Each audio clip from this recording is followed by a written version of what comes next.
Hi, everybody. Welcome here on a beautiful Sunday night, a little bit before Pesach, and joining us with Rabbi Shafier.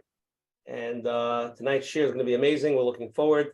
Tonight is shir 138, and was Menachem. Rabbi Shafier, I didn't tell you this beforehand. Tonight is the 3-year anniversary of Coach Menachem Bernfeld. It started 3 years ago, the end of March, the beginning of COVID. It was 3 years ago. Wow. Menachem Bernfeld was. Good. It doesn't change. And that's when we started. And we're here 3 years later. Who would think, huh? I would not have thought. I look back at the first video. I was so young. I was so good looking. I don't know what happened. Whatever. But that was 3 years ago. Okay. Anyway, let's get started. Again, to show it to the platform for people for advertising it all over and posting it on all the websites and people posting on the WhatsApp and emailing it to friends and family. As Rabbi Moshe Weinberger said, this is Sichas Chaverim. It's a place to talk things out and try to get some clarity, try to get some chizuk. So we appreciate that. And let's keep on growing. Again, if anybody wants to join every Sunday, get the WhatsApp, please WhatsApp me at 848-525-0066. Again, that's 848-525-0066. Or you can go to menachembernfeld.com and sign up for his weekly emails. He sends out an email about who's coming on Sunday, and he sends out the recap emails and all the important information. You can go there and sign up. All the people that are watching this on YouTube, you can click on the like button, and you can click on the subscribe button. And Menachem, when Menachem uploads every week his videos, you could get a ding. You can get to watch all the videos and see everything firsthand. But of course, there's nothing better than being live. So for those that missed the live, you could at least second chance to watch it later. But live is the place to be. I want to thank first all the advertising sponsors for promoting us all over. First, we had the Lakewood Scoop from Lakewood for promoting us, and Ellie and Ariel from Five Town Central promoting us in the Five Towns area. Special thank you to Chayla Kaufman from JCN for promoting us on all the Jewish digital platforms and getting the word out. Coach Menachem Show is sponsored by OKClarity.com. OKClarity.com is a place for any year to find a top-notch therapist, coach, or nutritionist. OKClarity's professionals are vetted and have extensive experience working with the Jewish community. And yes, you can even find the world-famous Coach Menachem Bernfeld. So if you want to join, they can text them and go to the website, or you can join their statuses. They have a lot of interesting information over there. The number is 917-426-1495. Again, that's 917-426-1495. And please join. Again, if anybody's here the first time, every Sunday night at 9:30, we have different rabbonim, different topics. You always have Coach Menachem, you always have Oshi Parnas, Arnoy Chfried, you always have the same chevra, but we bring on the best of the best in Klal Yisrael to try to bring out different topics and really clarify things. Tonight, we have the schus and the honor of having the world famous Rabbi Bentzion Shafier from the Shmuz, the Heilige Shmuz. When I was a kid, I remember the Shmuz was the big thing. Still here, knocking away, schmoozing it out, and we appreciate him coming back on. Rabbi Shafier, it's a very big honor to have you here, first of all, because, when we bring somebody on, we don't bring them back so quickly for a second time, and now a third time, say by Edis, Kivin Shehiga, you don't come back to say Nacha Edis, so it shows you testament of how gewaldig Rabbi Shafier is. We appreciate you coming on again, and Menachem tonight is going to be a powerful shir. Rabbi Shafier, just put on your seatbelt on your shir, because we're going to wrap you up a little bit, okay? You okay with that? I'm okay. Osher, I want to give you first a yeshkayach. We're not ready. Give me a second. No, I just want to give you a yeshkayach first. You're doing a great. Thank you. We'll try. Listen, I'm doing it to help Klal Yisrael. That's really what it is. Okay, tonight's shir 138, and the president, the CEO, and the CFO, and the COO of the shir, Arnoy Chfried, will give the gematria what 138 ties in tonight's shir. Rabbi Shafier, do you know what it is? No, I don't. Gematria the shmuz. No. Arnoy, what's the gematria? So actually this week we have two gematrias to 138. Havana Malaya, and 138 is also Malay Kol Tov, which means we're hoping to get Havana Malaya complete and full understanding, that we should realize that ourselves and our spouses, our Malay Kol Tov, are really all full of good. And through this, we should be able to have harmony and peace and elevate our Shalom Bayis really to the next level. Oh yeah. Beautiful.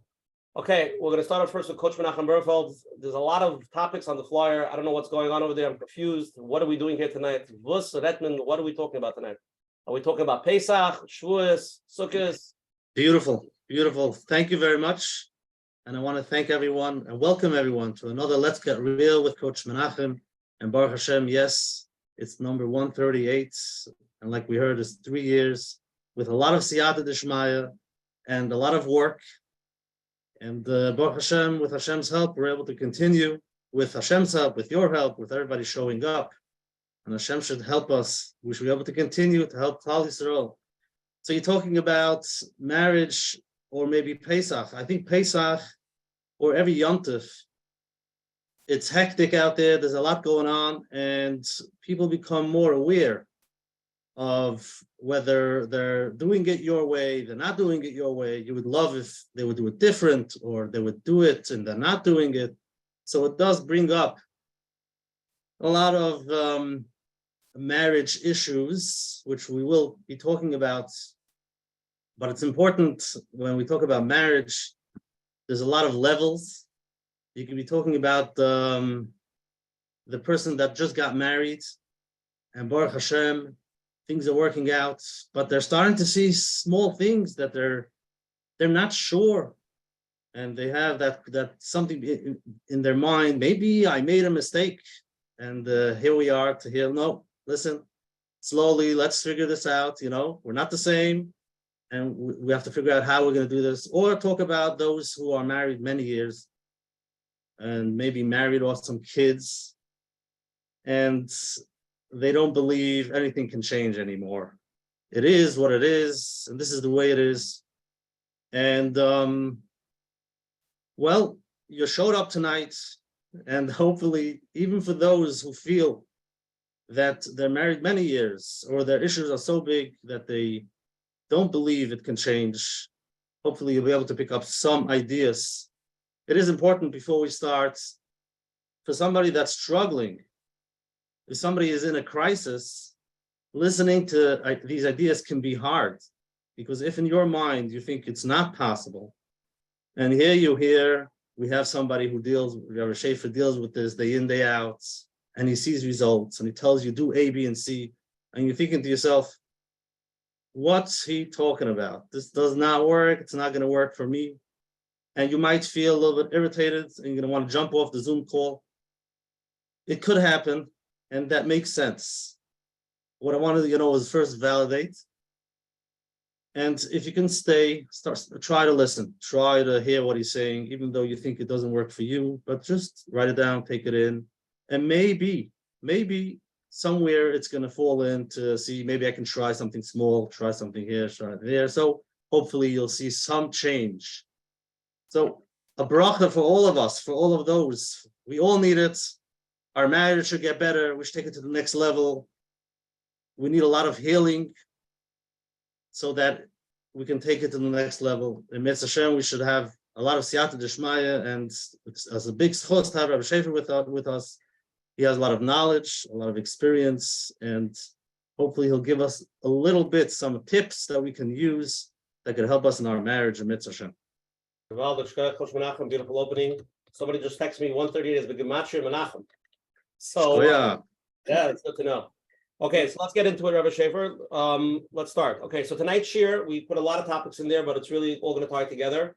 How to finally get your spouse to change. We all know that's the main thing why we're here tonight, to figure out the magic answer and what to do. Next, we also put on taking our marriages to the next level, roles and responsibilities of the husband and the wife. So we really try to cram everything together. Tonight we're going to do the shir in schus of a friend of mine, the 5-month-old baby, when he's a bigger Refuah Shalema, Basheva Bas Menachem Rivka, the Refuah Shalema. Schus of all the hundreds of people here tonight, I'm sure the 1,000 people that will be mezakah from tonight's shir. We have schus for the baby, should get a full Refuah Shalema, and can't wait to Kiddush of the Suda Saidah. Rabbi Shafier, before I'm going to read your bio, number one, do you have that video book with you? I do. As a matter of fact, so I'm going to explain a little bit what's going on. So I'm going to before I read Rabbi Shafier's bio, Rabbi Shafier is going to be giving away free video books of his 10 dumb mistakes that smart couples make. There it is. It's a video book. I'm going to explain a little bit more about it. My one of my children, my older Bachrim, sometimes he goes to sleep. He takes the book. I said, "What are you doing?" He says, "I'm learning chassan classes." So it's an amazing book. It's done very well. So please ask live. We're going to get to it. Rabbi Shafier will be giving it out. The live question, only good live questions. If it's not a good live question, I'm not giving it. It's got to be solid. And I'm going to read Rabbi Shafier's bio, and then Rabbi Shafier, please open it up, and we have a lot to cover tonight. So let's. The night's young, but let's cover it. Okay. Okay. Rabbi Bentzion Shafier is the founder of Paris B'nai Torah, yeshiva program working for the Shmuz.com. Rabbi Shafier was a high school rebbe for more than 20 years. I could probably put more than that by now. When he was Rosh Yeshiva Chavetz Chaim, Reb Henech Leibowitz, Tzaddik Gevracha, requested to undertake a very special project for creating an engaging learning program for working people. Following the Rosh Yeshiva, instruction. Rabbi Shafier founded TBT, the Shmooze.com in 2003. The impact of TBT and the Shmooze.com was felt immediately. And his latest book is one of the hottest sellers in the bookstores. He's made a video, audio book out of it, like the show, 10 really dumb mistakes that very smart couples make. So it's chusser again, Rabbi Shafier, to have you here. Please give us a very short opening, not too short, but very short. And we have a lot to cover tonight, so let's get into it. Okay, Oshi, first of all, thank you for welcoming me back, and Coach Menachem, thank you. Okay, so let's begin. In the United States of America in 1990, the divorce rate was approximately 6%. The divorce rate today is hovering at approximately 50%. Now, even though in the frum community, it's nowhere near that, Baruch Hashem, but nevertheless, it has skyrocketed exponentially. And we're hearing more and more about the Sheva Brachas divorce, the Sheva Shloshim get. And the question is, what happened? So I'm going to present two choices. Choice number one is Hashem used to be very good at being Mezaveg Zivugim, but Hashem is no longer that good at that job. So that's a little bit, it's called Kfira and it's silly, but there's another choice. And it's the other choice that I think is reality. On a regular basis, I get couples in front of me. Now, again, I've been doing this for 15 years now. I've dealt with hundreds and hundreds of couples. And I get a couple in front of me and I listen to him. I listen to her and I say, I don't believe it. There's no way in the world you guys recognize the damage you're doing to each other and what you're doing to the relationship. And when you see couple after couple doing these same things, you begin to put together the patterns. And I have a guarantee. Let me start with my guarantee. If your marriage is good, or if your marriage is great or mediocre, I have a guarantee that there's something that can make it much better. And I'd like to tell you what that one thing is.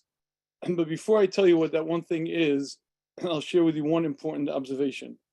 There are three parts to a successful marriage. There's commitment, there's love, and there's learning to live together. Commitment comes from knowing that Hashem chose the perfect match for me. And we were designed before we entered this world, 40 days before. That creates the commitment. And love in the marriage is the glue. That's the working on the relationship, the bonding, the connecting. But the third part is probably the most difficult part, and that's learning to live together. Now, I have a Yetzer Hara. One of my Yetzer Haras is when I give a marriage workshop, I give out a sheet of paper. And the sheet of paper has the following question on it.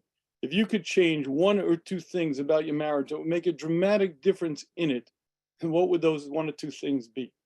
Now, the reason why I say it's Yetzer Hara is because I know what the answer is going to be.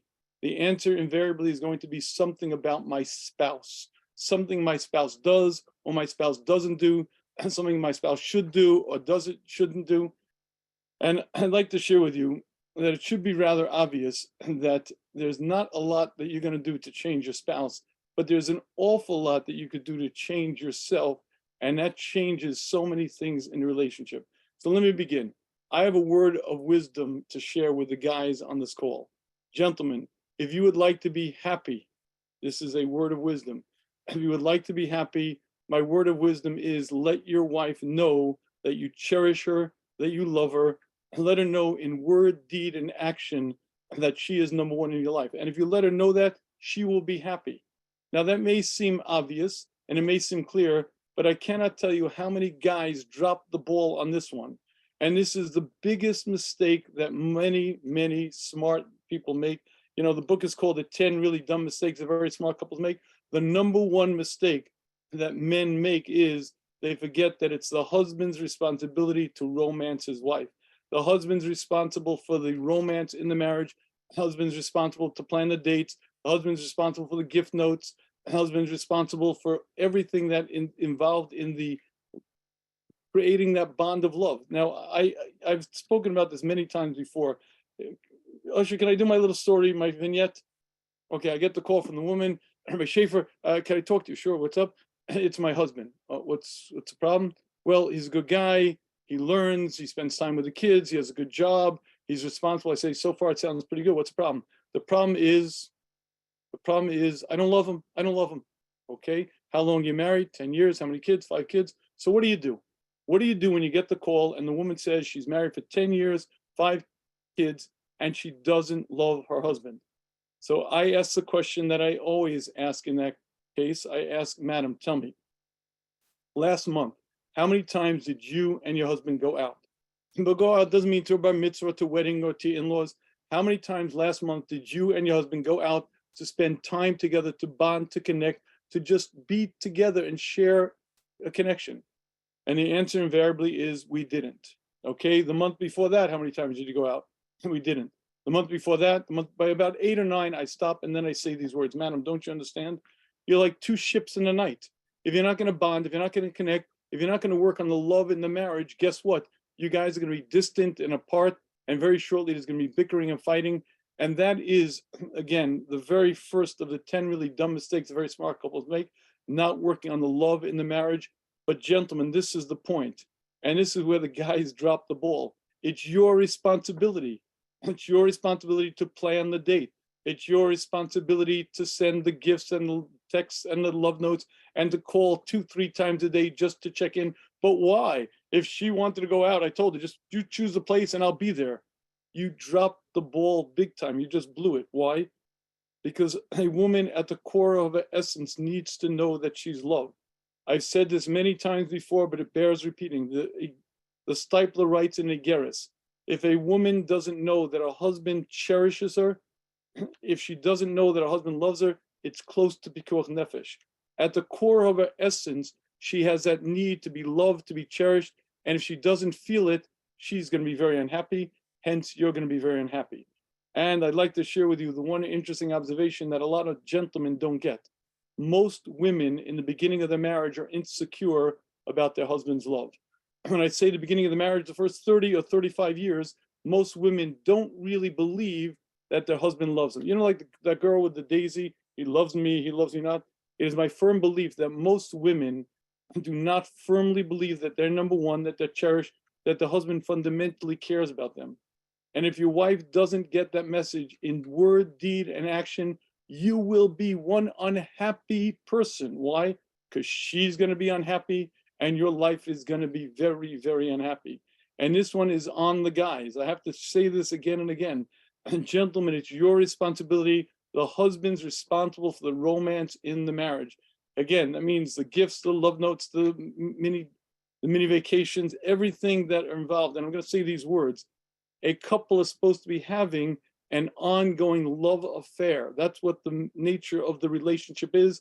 Because again, it's commitment, love, and learning to live together. But if the love isn't there, that's the glue of the marriage, you're in very, very deep straits. So that one is on the men. It is your responsibility for the romance. Now, ladies, at this point, I get very popular and the ladies say, yeah, see, it's all the guy's fault. It's all the... So I'd like to share with you that it's true that the guys do some things that are not so smart in the marriage.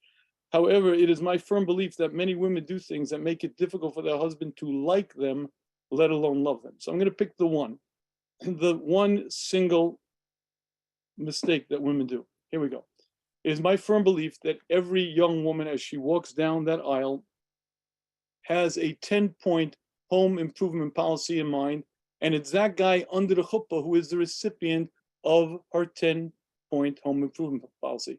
First of all, those ties got to go and those dumb jokes and coming late. Now, we'll give her credit. The first week, the Sheva Bracha, she behaves, she doesn't say a word. But shortly thereafter, she begins her home improvement policy. And she explains to Moshe how he'd be much more efficient if he'd be on time. And he doesn't get all warm and fuzzy. So clearly he didn't get it. So she explains it even more. You see, if you'd be neat and you'd be on time, you'd accomplish much more. And he doesn't like well up with warm feelings. So obviously he doesn't get it. So she makes a joke. Moshe, how do you even find yourself in that desk? And he doesn't well up with that sense of love.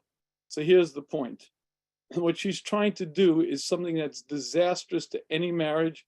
And it's disastrous. And we all know it on some level, but I cannot tell you how much time husbands and wives both spend one trying to change the other. And here's the point. It never works. But you know why it never works? Because if I challenge you to tell me what's the one thing, if you filled out that seminar and you filled out that sheet and I asked you, well, the one thing that you could change, I almost guarantee it'll be your strength and your spouse's weakness. It's going to be your winning trait and your spouse's weakness that you can't understand. Why can't he just change? And I think this is the number one mistake that women make, men make, we all do it. In fact, I have an expression that I like to use. We become experts at what our spouse does wrong, not intentionally, but we can't help but notice it. And we can't help but notice how much more effective they would be, how much better off they would be, how much more they would accomplish. And out of love, out of concern, we try to change a spouse. And guess what? It never works. But you know why it never works? Because ADD is hardwired at birth. Anxiety is a reality. Now, there are different life coping skills, and we could all work on things.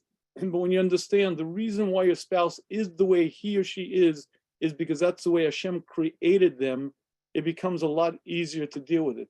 But this incessant need to change my spouse, and if only my spouse would change, and if only my spouse would change, everything would be better, would be wonderful, is one of the most destructive forces in a marriage. And you know what, Osha, you still with us? You went on vacation, Oshi? Oshi left? I could stop here. I'm done. Gentlemen, if you would do this, guys, listen to me. If you would show her that she's cherished, and ladies, if you would stop trying to change him, I guarantee your marriage would dramatic improvement. And nobody believes me. And they all say the words, yeah, we'll do it. They don't do it. And I cannot tell you how many times I've said this to people, and the few people who listen and actually do it, it makes a dramatic difference.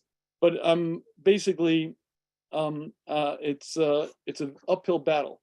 I'm stopping here. Oshi, you open the floor. Questions? Okay. Beautiful, Rabbi Shafer. Thank you so much.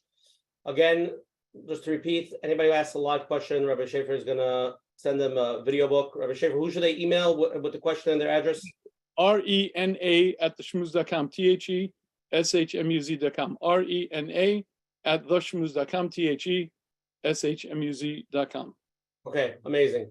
Let's start off with a poll. Get everybody riled up, and then Rabbi Shafer, don't forget we have that other poll later about the date night thing. We're gonna start first with these 3 questions, and then we have a poll for later just to get into the crux of it. Okay, so 3-question poll. You ready? Everybody can see it? Okay, the first question: when you are on date night, what is the main purpose? Okay, number 1, talk about all the issues with a clear mind. Number 2, to relax, unwind, and escape from the stresses of everyday life. Number 3, to have fun and create new memories together. Or number 4, just to get out of the day-to-day chaos of normal life. What is the purpose of that date night? Forget about when you go. Number 2, how do you and your spouse typically resolve conflicts? Answer honestly. We talk it out calmly and usually come to a resolution.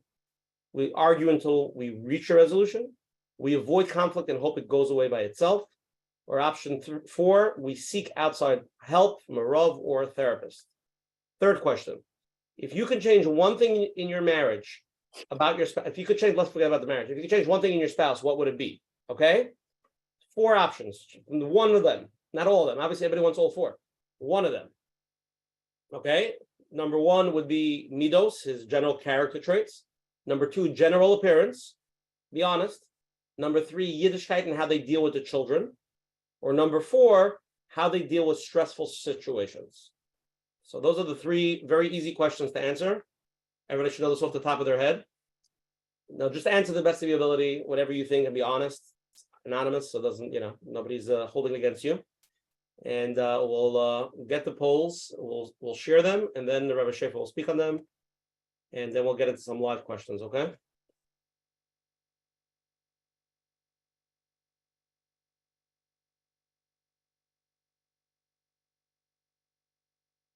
Somebody says, repeat number 3. How do you and your spouse resolve conflicts? I'm sorry. If you could change one thing in your spouse, what would it be? Midos, general appearance, Yiddishkeit and how they deal with the children, or number 4, how they deal with stressful situations?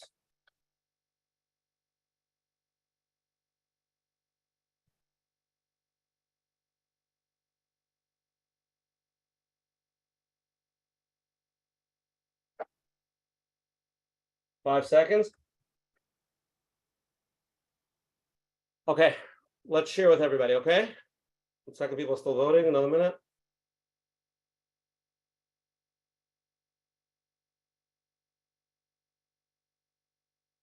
Okay, Rabbi Shafier, you ready to get into it? I am ready. Let's go. We're sharing with everybody. Here we go. First question. When you're on date night, what is the main purpose? Only 5% of the people said to talk about all the issues with a clear mind. 33% of the people feel it's to relax, unwind, and escape the stresses of everyday life. Number 4, to have and create new memories together. 46%. So most people feel it's to have fun and create new memories together, and 15% is to get out of the day-to-day chaos of normal life. Chef, you want to comment on this one before we go to the next one? I love it. I think most people got it right. The next question is how many people actually do it?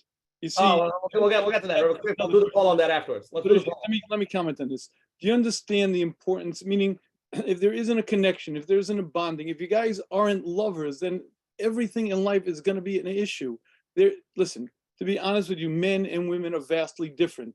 Life creates so many stresses, and there's so many differences. How you bring up the kids, what you do with this, where you spend your money, where you spend your time. If you guys don't have a very powerful bond of love, if you're not constantly rejuvenating that bond of love, there's going to be friction, there's going to be tension, and in a very short time, life is going to be very difficult. I'll share with you something very interesting.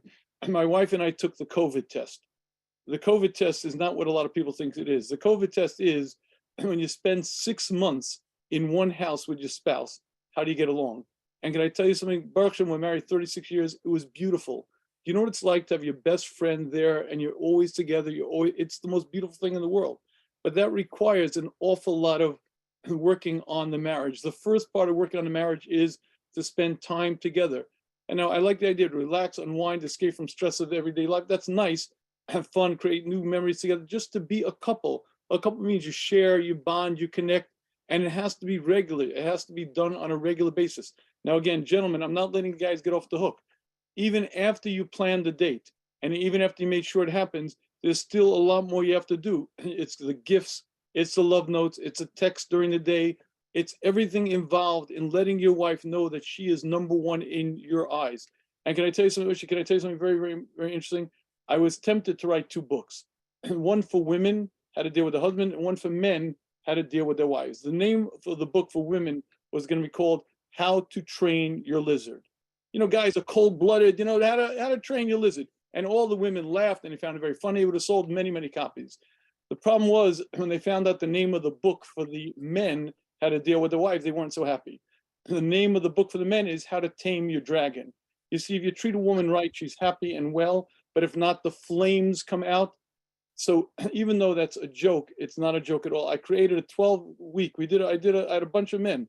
I took men on a 12-week Zoom sessions, and I taught them for 12 weeks, we spent exactly this nakuda, how to tell your wife in word, deed, and action that she's number one, that she's cherished, to show her that she's loved. Because when you do that, she's happy. And if not, guess what? There's flames coming out and you're the one who's going to be burned. So gentlemen, this one's on you. And say, if you don't do this, I got nothing to say. If you do this, I guarantee it's not going to solve all of mankind's problems, but suddenly everything is different. The relationship is different. The whole tone of the marriage is different, and things change in a major way. So that's my spiel on this poll. Okay, let's go to the next poll. How do you and your spouse typically resolve conflicts? So it's actually the first 3 are pretty split. 37% of people say we talk it out calmly and usually come to resolution. 32% of people say we argue until we reach a resolution. 25% of people say we avoid conflict and hope it goes away by itself. And only 6% of people seek outside help from a Rav or a therapist. Okay, can I comment on that, Usher? You know what the right way to do it is? It absolutely totally depends on the personalities of the marriage. There is no right way, no wrong way. There's only one thing that I can tell you. What's worth fighting about in your marriage? And the answer is nothing. Because if you win, you lose, and if you lose, you lose, right? If you win this battle, it's your best friend you just crushed. And if you lose this battle, you just got crushed. You know, if you win a lawsuit, you don't talk to the guy for the next 50 years, it's fine. But this is just, the only thing I can tell you is fighting is not a way, because fighting only leads to everything bad. But the simple reality is many couples fight regularly, and that doesn't reflect on having a bad marriage. As a matter of fact, oftentimes the conflict is fine. The key isn't whether you fight or not. The key is, do you know how to then repair the damage and learn for the next time? There are many happily married couples who fight because they're both fiery personalities and they can't help but get under each other's skin. And that's just the nature of, but that doesn't mean they can't have a great marriage, provided they know how to do the next step to repair the damage and move on. As a matter of fact, sometimes when couples just are avoidant, meaning they sweep it under the rug and they don't discuss it, oftentimes what happens is they get more and more distant, and I don't think that's a good way at all. the bottom line is it depends on your personality. It depends on your temperament. The only thing I can tell you is it's not worth fighting. If you have a sheet about something, it's never worth it. And if you could go to a Rav, you're much better off. But getting into fights, unfortunately, is one of the basics of most marriages. And it doesn't mean you can't have a great marriage, provided that you're able to then do the next steps of repairing the damage and moving on. So I don't know if that addresses that poll, but that's my thoughts on the issue. Okay, the last poll. If you could change one thing in your spouse, what would it be? And shockingly, there's a 50%, 58% answer in one of them. So one said 20% said midos. Only 7% of people said general appearance. 15% of people said Yiddishkeit and how they deal with their children, but 58% of people said how they deal with stressful situations. I would love to know what percentage of those people who said how they deal with stressful situations were men talking about their wives. So let me share something with you. Women on average suffer anxiety and depression at twice the rate as do men. I don't know why it is, but typically a woman is often more hardwired towards anxiety, and it seems to be much more common in women than men. And this becomes a very real source of contention in the marriage. Why can't she just calm down? Why does she have to be the drama queen? Why is she making such a big deal about everything? And I have a very important observation on that point, and that is the two most important words in your marriage. Can I share with you what they are, Usher? When did you do a poll? What are the two most important words in your marriage? Oh, that's a good poll to ask. What are the two most important words in your marriage? Too late now, you can't do a quick poll. But should I share with you what I think the two most important words are? I believe the two most important words in a marriage are, that's strange. The next time your wife loses it, but loses it, screaming and yelling around, say to yourself, that's strange. And why would a sane, competent woman suddenly lose it? That's strange. Why would my husband, who's normally a nice guy, act so cruel, cold, and callous? You see, when you say the words, that's strange, you open yourself up to the scientific curiosity of trying to better understand your spouse. Almost every scientific discovery was preceded with an expression. People think it's eureka, I've discovered. It's not true. Almost every scientific discovery was preceded by the words, that's strange. A guy mixed chemical X and chemical Y and got Z, that's strange. And suddenly he discovered the rubber that became most of our tires today. Penicillin was discovered that way. Most scientific discoveries were preceded by the words, that's strange. When you say the words, that's strange, the next time your spouse does something, it's inexplicable, and you open yourself up to understand their inner world, you may recognize one of the key distinctions between you and your spouse, and that is that your experience is different than your spouse's experience. Your reality is different than her reality, and your experience doesn't define reality. When you open yourself up to that scientific curiosity, and you're able to then climb into your spouse's inner world, and then you're able to then begin to understand your spouse, and then you're able to hopefully to live together in peace and harmony, at least a little bit easier. Okay, Rabbi Shafier, you ready to get into it? I'm ready to get into it. Okay, let's go. So we have some live questions. We'll start with some live. Again, anybody who asks a live question, anybody asks a live question, email rina@shmooze.com to get the free audiobook. Please text Usher. Video book. Video book. Okay, first live question. You're on. Hello? Yes. Hi. Hi, Rabbi Shafier? Yes, You hear me, Rabbi Shafier? Yes, I hear you. Yes, I hear you. Yeah. So I wanted to thank you for everything you do for Klal Yisrael. It's unbelievable. I truly, I have a lot of books on Shalom Bayis. I recommend books. There are books from Rosh Yeshivas, and from all the books that I've read, I found your book to be simply brilliant. I recommend it to everybody, and it's a pleasure, really, and really my distinct honor to be here and to ask you a question live. So first of all, thank you very much. Thank you. So Rabbi Shafier, my question is, how does he get the respect? I've heard that, it's like air to a man, the respect. It's like food, like any other biological need that he just can't live without. And sometimes whatever a person does, he just doesn't feel that his wife respects him. It could be either he's not making enough money, he's trying. It could be it's just sometimes he dresses a certain way which is not his wife's liking. He'll try, but it seems just like it always reaches a dead end. that respect is lacking. Okay, so let me be very candid. What you're describing is common and is a reality. And there are two parts to this equation. Obviously, she, I'm sure, understands it. And the more she works on trying to respect them, the better. But here's a simple reality. Would you like to know what you can do to earn respect? The answer is nothing. Nothing. You're not going to do it. But I can tell you one thing. If your wife knows that you cherish her, if she knows that you love her, if she knows that she is number one in her eyes, she will look at you as a good guy with a flaw, but a good guy. If she doesn't feel that you love her, if she doesn't feel that she cherishes her, everything that you do is going to be for the wrong reason, in the wrong way. And not only she's not going to respect you, she's going to. So I would tell you, try this on me. Try to show her in word, deed, and action that you cherish her, that you love her, and buy her flowers and gifts, and spend, if I would tell you to spend 3 months just trying to do that, and tell me if it doesn't change dramatically the way she treats you and the respect that she shows you. Now, again, I'm not telling you that this is your fault, but I am telling you that I guarantee this is something you can change.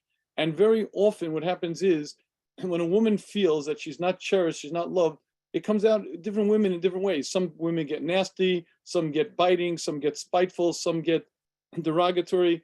There are many colorful ways that women have of expressing the fact that their needs are not being met. But I guarantee that if you make it very clear to her that you cherish her, that you love her, that she's number one, it will greatly improve the relationship. And as a result, you're going to be her best friend. And her best friend is not somebody she's going to want to put down. And she's not going to be, again, I'm not telling you she's the most sensitive person in the world. And it could be something that she needs to work on. But the best way for you to ensure the fact that she's going to be willing to work on it, wanting to work on it, is if you meet her core needs. I almost guarantee it's going to make a seismic shift in the relationship, and things are going to be very different. Try it on me. Guys don't believe me when I tell it, but when they actually do it, it's incredible to watch it. It's like when you say air to a man, it's oxygen to a woman. And if you choke off her oxygen, she's going to breathe fire. She's going to be very nasty. But provide her oxygen, and suddenly she's a different person. Try it. Okay, Rabbi Shafier, let's cover I want to cover one question that came in, okay?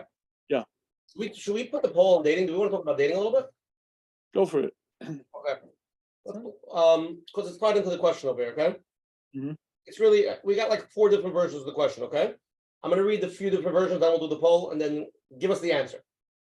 Okay, somebody says, I want to thank you for providing practical advice to help improve marriages. However, I'm facing a real problem, implying some of the concepts that you described. You mentioned that couples need to spend time together regularly to keep their bond and connection strong. I couldn't agree more, but in practical terms, it's difficult for us. My husband works long hours. I also have a job to balance. Additionally, we have children who require attention every night for homework and bedtime routines. Despite trying to find a babysitter, our kids tend to stay up past their bedtimes, making it impossible to go out once a week or even carve out times for ourselves. Can you suggest some ways for us to stay connected? That's one question. Somebody else sent in another question. What was the other one somebody sent in? Somebody sent in this one. Thank you for your book about the 10 dumb mistakes. Since I read the book, I tried implementing more date nights and vacations on our schedule. I would say Stop. What? I would like to ask him when he did that. How did the wait. change? I would say that we have a great marriage, but always looking to take it to the next. However, since my new baby was born, with the burden of working full-time, part-time to make sure that we stay afloat, our schedules are becoming more and more out of sync. Sometimes we're trying to nail down time for a date to talk or possible vacation. The priority of trying to create the opportunity itself is creating a lot of pressure and stresses. What do you suggest for balancing? So those are the questions. We've got a few different versions of it. Let's do the poll. Click on the poll, the second poll. And stop sharing. Second. Okay, let's do this poll. We're gonna ask everybody this poll, okay? Here goes the poll. How many times have you and your spouse gone out on a date night in the past 3 months? Answer honestly. 12 times or more, 3 months. January, February, almost the end of March. Right? So we should have wrote since 2023. 12 times or more, 6 times or more, 1 time, or unfortunately, we have not had a chance to go out. Okay, everybody vote. Let's see Lamaisa, where everybody's holding.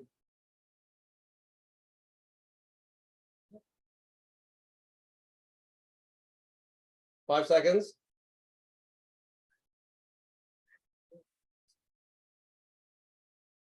Okay, we're going to share the results. You ready? I'm scared. I'm also. Okay, here we go. 38. Results are 5% of people went out 12 times or more.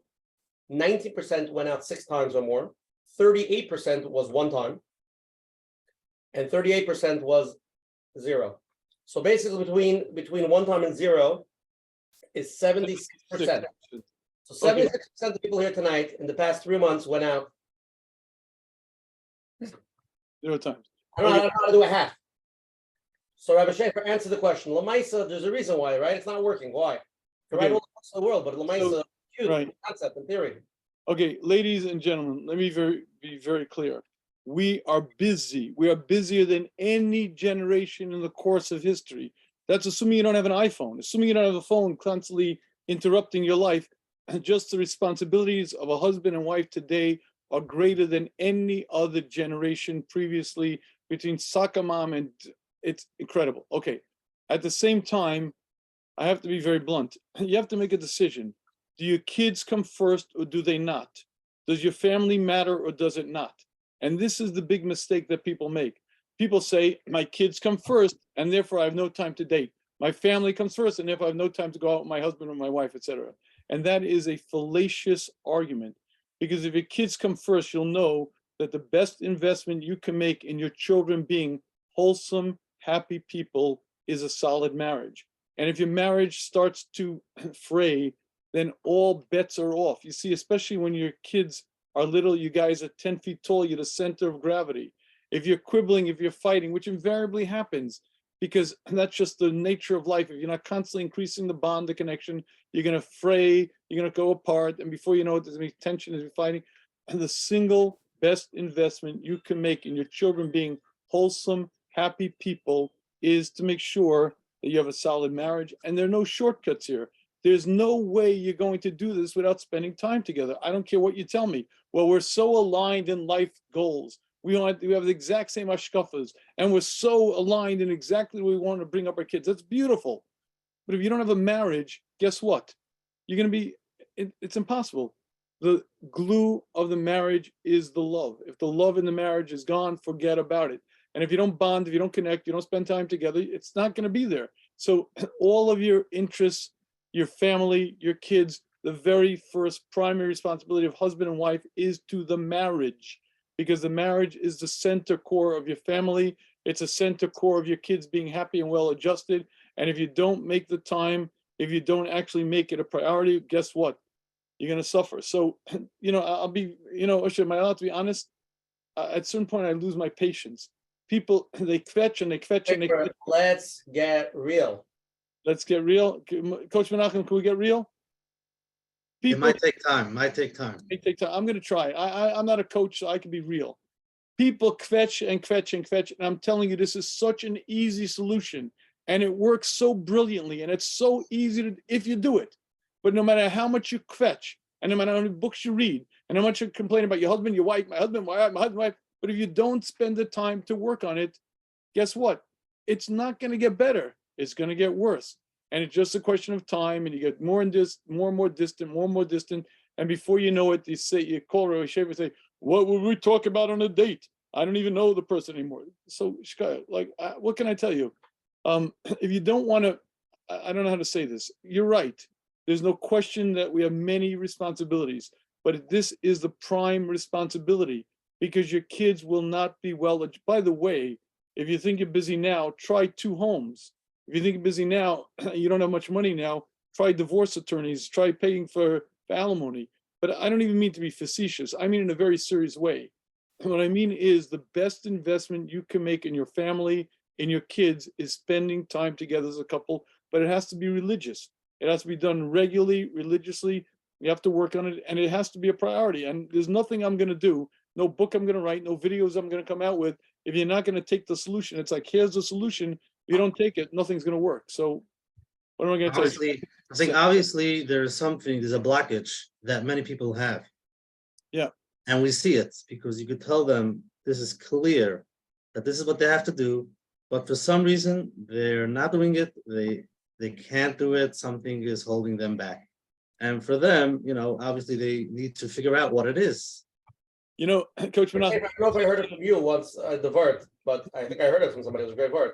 The way to go get the dates, right? To make sure that you do it. Was it you? It's prepaid babysitter for like 3 months in advance.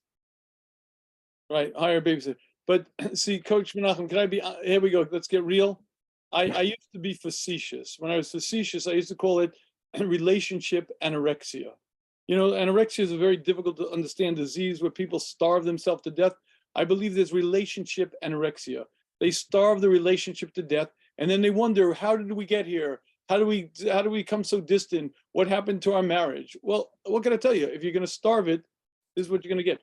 And again, let me say this.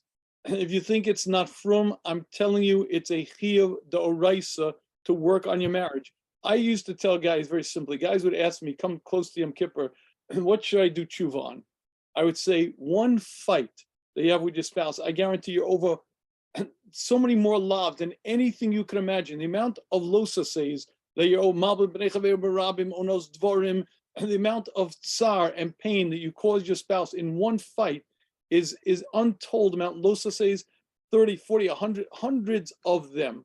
So if you think it's not religious to go out, you're making a fundamental error. If you think you don't have time to go out because your kids are going to suffer, it's a fundamental error. Because your kids will suffer if you don't go out, and they're going to benefit from it greatly. And so that's why I was facetious. I used to say anorexia, relationship anorexia, people afraid of having fun, enjoying themselves, but you have to do it. You have to commit to it. But it's not frivolous. It's not silly. It's very real, and it's very much an obligation, and it's part of being a married couple. If you want to be successful. Somebody just texted me. It's an interesting question. I can hear you. Oh, sorry. Is it possible to do date night in your house? So specifically, you have to go out, or if you just stay home and have the date night? Yeah, the answer is yes, you can do date night in your house if you send your kids out. If you send your kids and the laundry and the phone and every other distraction out, the answer is yes. But assuming that you're not sending your kids out, and assuming you're not sending out the laundry and the other responsibilities of the house, the bottom line is if you don't go out, you're going to be distracted, you're going to be busy. I'll be honest with you. My wife and I were at a stage where we're pretty close to empty nested. And my daughter, 22, she's home. She's a therapist. So we're basically, so we do date night at home. It's true, because our kids are at that age where it's fine. They don't interfere, and we could spend time together as a couple. But for most couples that have kids, forget about it. There's just too much going on, too much busyness. When you get dressed, you go out, you feel different. I don't know what to tell you. If you're not going to do it, Coach Menachem, am I wasting my breath? Am I just blowing hot air here? No, you're saying very good. You're making it very clear. And for those that are in pain, either they will do it because they must, or they should go for help, because obviously they're in a crisis and there's a reason why they can't do it. And they need a third party to help them actually get their act together. Rosh is right. You book the babysitter. By the way, who's responsible for the babysitter? It's the husband's responsibility to plan the date. The woman's responsible to plan the babysitter. I don't trust guys with childcare. The woman has got to get the babysitter. But ladies, that's got to be your job. And it should be. The guys go on Craigslist. They get a babysitter on Craigslist. What's the big deal? Exactly. Yeah, exactly. Okay, let's go with more live questions. Okay. Here we go. Unmute. Hi, Rabbi Shafier. Thank you for taking my question. So I never read your book because I'm not married. I'm still a bacher. But for all those here who are not married, I have a small question, which brings out a point. Your book's title is 10 Mistakes That Couples Make. Nope, I'm sorry to interrupt. It's not. It's 10 really dumb mistakes. Okay, so the point is coming into marriage, like, is it expected that mistakes are supposed to be made and that's when it's supposed to be rectified? Or there is some sort of point where someone before marriage should get some education and they should know some things, and the ideal way would be that these dumb mistakes shouldn't be made. What should a person who's not married, like, what advice you could give them? Could I say one thing? Please. Say better. That's exactly it. You have two choices in life. Wise men learn from others' mistakes, while fools don't even learn from their own. You read the book before you're married. I was a high school Rebbe for 15 years. I would teach the guys about marriage. I said, Rebbe, we're only 17 years old. I said, yeah, you don't learn about marriage on the way down to the chuppah. Read the 10 really dumb mistakes and you'll understand a marriage. You'll understand the nature of a woman. You'll understand the nature of a man. You'll understand the nature of a relationship. You'll understand why it's so hard for me to see what I do wrong, why it's so difficult to see what my spouse is feeling. And when you do that, when you come into the marriage, you come in with an education. You come with an understanding. It doesn't mean everything's going to be beautiful. There's still a lot of work because the greatest tikkun amidus, the base safer for tikkun amidus is marriage. That's what the Bali the tells us used to call it. It's the base safer for midos. So you're going to still have to do a lot of growth. But if you understand the relationship, if you understand gender differences, if you understand what a marriage is about, you're leagues and leagues ahead. So you end up not making the 10 really dumb mistakes that very smart couples make. You make 1 or 2, but you correct them because you realize what you're doing. So read the book, please read, and read many other good books. Make sure you get an education before you get married. Yes. Yeah, shukayach. So we don't wait till chassan classes. Not if you're asking me, absolutely not. No. Hey, let's go. Next live question. You're on. Hi, Rabbi Shafier. Hi. In the beginning, you mentioned how under the chuppah, the wife is already looking at the husband as a 10-point home improvement system. Yeah. But there are times where we do need our husband to fix things around the house. And I understand my husband is busy. He has work. He works long hours. But for the past 6 months, I've been asking him to fix things around the house, and he still hasn't done it. And every time I ask him, he like sighs or like makes a face. So like, how can I get my husband to help around the house? Okay, that's a good question. Let me ask you another question. Is he a good guy? Yes, Is he considerate? sometimes. Sometimes. And does he take good care of you in general? Yes. Why doesn't he do these things? Why doesn't he do these things? Yeah. What do you mean? What you want to do around the house? Why doesn't he do them? I think because he just doesn't have any interest to fix things around the house. He has better things to do. Like most of his time goes to working, and then he'd rather learn Torah. Okay, so look, I have to be honest with you. It's your husband's responsibility to take care of the home. No question about it. But you also have to recognize that we're all human beings, and his job, and this is always the balance of marriage. He has his responsibility and you have yours. If he were coming to me, I would tell him, come on, guy, pick up a screwdriver, pick up a hammer, do what you're supposed to do. On your end, what I would say to you is to recognize that likely there's a reason why he's not doing it. Most likely, firstly, he may not feel competent, he may not feel good enough, he may be too busy. As you say, he's wiped out, he's tired, he's exhausted, he's learning and working and etc. What can I tell you? You know, here's the greatest lesson in marriage. Anyone want to improve their marriage? This is a poll. Oshi asked as a poll. Do you want to improve your marriage? I have a Musar exercise that is the best Musar exercise for improving marriage. You ready for this one? But it's a real tough one. It's a real tough one. Here we go. I want to ask you to look in a mirror. You look in a mirror and look at the eyes looking back at you and you say the words, I am a difficult person to live with. I am a difficult person to live with. I am a difficult person. You mean my husband? No, I mean you. I am a difficult, and I know you're a difficult person to live with. You know why? Not that you're obnoxious, or anything like that, but we're all imperfect. Hashem put us in the world imperfect. Our job in this world is to perfect ourselves. We're here to perfect ourselves. If you were perfect, you'd be done your job here, be safe on the shalom, be time to check out. Let's hope you're still imperfect. But you see that reality that I'm an imperfect person, and more than that, I'm a difficult person to live with, is one of the keys to a successful marriage. Why? Because I can't tell you how many times I get a couple in front of me and he says something or she says something like, Rabbi, listen, I'm not saying I'm a tzaddik, I'm 40% of the problem, but she's out of control. What he means by the 40% is, my 40% is nothing, it's kleinigkeit, anybody could accept that, but she's the problem. But each party has to recognize that I'm a difficult person to live with. I don't know you at all, but I'd be willing to bet you that if I got your husband in here, he would mention quite a number of things that you do that bother him or that you don't do that bother him, et cetera, et cetera, et cetera. So why don't you do them? Why don't you change? Why don't you get it together? Now, again, I'm not letting him off the hook, and I'm not telling you he shouldn't do these things. He should. It's a husband's responsibility to take care, to earn a living, husband's responsibility to take care of the house. I got it. But whatever the case, he's not doing it. Why not? And most likely because there's just a lot going on right now. His job is to do the best he can doing it, and your job is to recognize that it could be that's not his strength, and that's not. Listen, I married a perfect woman, but she discovered soon after the marriage that she did not marry a perfect man, and she discovered the hard way that I'm imperfect. But that wasn't what she thought when we were going out, and it was a little bit of a rude awakening. Why?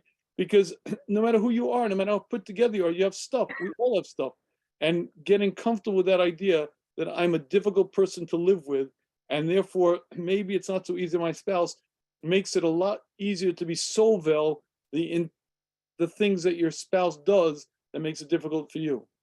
Should she discuss it on date night? Oh, that's a great idea. No, please don't. It is a good idea to talk about it, but I suspect that your husband knows it very clearly. I suspect you've told him maybe dozens of times, maybe 36 or 48 or more. How many times have you discussed it with him? One second, let me mute her. Hold on. Yeah. I don't know how you know me so well, but a lot of times. Okay, so at this stage in the game, he's got it very clear. He knows it. So why doesn't he just do it? I don't know why. We all have strengths and we all have weaknesses, and recognizing that just like your husband has strengths and many milas and many talents and many good abilities, he also has deficits. He has things he's lacking. That's the nature of being a human being. The difficulty is it's very easy for me to get used to my problems. It's not so easy for me to get used to my spouse's. Can I share with you one more example like that? I had a woman in my office who was ragging on and on, husband this, husband that, husband this, husband that. And she was quite honestly a very difficult person. I mean, she really, you could see the minute she walked in, she was a tough cookie. She was like a really, so at a certain point I said to Madam, I hear you have a lot of complaints about your husband, no question about it. And a lot of things he does wrong, no question. But tell me, is it possible that there may be one or two things that he finds about you that difficult to live with? She thinks a minute and says, yeah. So I said, how do you expect him to, to live with that? She said, listen, me, I have to live with, but him, I could change. So you understand what I'm saying? What I'm saying to you is, we all have flaws, we all have stuff. Should he clean up his mess? Should he fix the house? Absolutely. And why isn't he doing it? Because whatever, that's just not his strength. Okay, you discussed it, you told him, you're talking about on date night is surely not an eitzah because he knows it already. His job is to do it. Your job is to be a friend. A friend overlooks the flaws of their friend. And hopefully as you overlook his flaws, he overlooks your flaws, and you have a successful marriage. Okay, Rishav, let's go to more live questions. Yeah. Let me just try to unmute this person. Unmute. Okay, unmute that one. Oh, no. Okay, you're on. Hi, Hi. Rabbi Shafier. Hi, thank you for taking my call. I just discovered your lesson a few days ago, and it's been really helpful. I am currently recovering from surgery, and we are separated with my husband. So my question is a little different. So we've been married, we've been together for about 4 years. We've been married less than a year. We're a middle age couple. We had a beautiful dating period. We love each other. I know I am a tough person to deal with. He's a tough person, but we generally are pretty soft-hearted people. However, this is the second marriage for both of us, and each of us has a son. And in my situation, my husband has a very big sense of like a guilty parent, and constantly chooses his son over me. I feel like his son primarily resides with his mother, but when he comes to our house, everything changes. And I feel like I get to shift, and I become someone, he forgets about. and Right. it hurts my heart. I'm heartbroken right now. Right. So it's been now for 4 years. I can't take it anymore. Okay. I became this like bitter woman, and I try to do my own thing. But when his son's here for 2 months in the summer, it's just so we decided to separate, and now I'm seriously considering a divorce. Thank you. Okay, so I'm glad you bring this up because what you're describing is a situation that you must have an outside party help you with. There's way too much going on, certainly obviously to deal with it on a talk show or by a book. And there are many situations that arise where you need a third party. Initially it could be a Rav, but many times it needs to be a marriage therapist afterwards because there's just too many variables and too many pieces over here that need to be set in place. So my recommendation to you would be to see if you and your husband are both interested to find a marriage therapist. You could potentially start with a Rav for recommendation. If you don't know where to go, ladies and gentlemen, please use Relief, relief.org. Just relief.org. They have a place in Lakewood, they have a place in Brooklyn. They're phenomenal. I call them on a regular basis for placements. You explain to them what the situation is, and they're very, very good. So my recommendation is if you and your husband are both amenable to the idea, get to someone, get to a marriage therapist, get someone to help, because a third party can help you sort things out, because we all get blinded, we all get cut up, and there are many times when a third party is very much needed to make a marriage successful. Okay, Rabbi Shafier, let's get into an interesting topic a little bit over here. I don't mind open a window while we do that, though. It's getting Yeah, no hot. problem. See? Yes. Okay, let me read this question. Rabbi, I have a question regarding a recurring issue that happens when my husband and I visit my parents over the weekend for Shabbos. We have been married for 5 years, and every time we go, my siblings seem to have an issue with my husband. They find fault with everything he says and does, and it often leads to ugly situations. I'm not sure what to do because I love my husband and my family. I don't want to be caught in the middle. Also, I start realizing that when people say negative things about your spouse, it starts sticking in your mind, and you think it over and over, and it starts actually eating at you. So what advice can you give me in this complex situation? Okay, it's a pasuk in Chumash. Al kain Yazav ish es aviv ve'imo v'davek ve'ishto. A man leaves his birth home and clings to his wife. And when you get married, you're creating your new family. Your birth family, your family of origin is where you come from, but your new family is your family. What that means in plain, simple language is it's your spouse first. And more than your spouse first, the relationship, as Chazal describe it, is Re'em Ahuvim, best friends who love each other. But best friends mean you support each other. What that means in plain, simple language is if someone attacks your husband or your wife, it's your job to defend your husband or your wife. And someone says something nasty about your husband, it's your job to defend your husband. Even if that someone is your sister, even if that someone is your brother, even if that someone is your mother or your father, it's you and your husband against the world. This is one of the basic tenets of a marriage. It's you guys together against the world.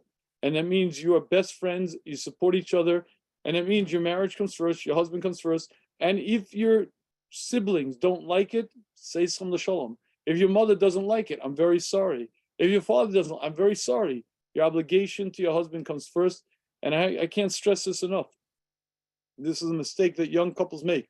You know, someone makes fun of their spouse and they say, you're right, you know, and they get on the other person's side, and what you're doing is destroying your marriage.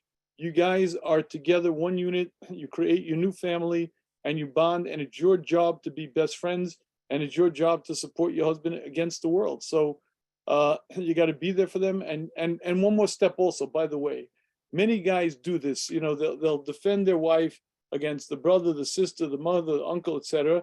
And then they'll go home and they'll say, you know, honey, I defended you because I didn't want you to be embarrassed, but you know, they're really right. Oh, did you blow it? Oh, did you blow it? It's your job to be the best support, your job to be a friend. Your job is not to criticize, and your job is not to help your husband grow or change or become better. Your job is to become blind, deaf, and dumb to your spouse's flaws, and to just be a support and let them figure out on their own how they're going to grow, how they're going to reach new heights.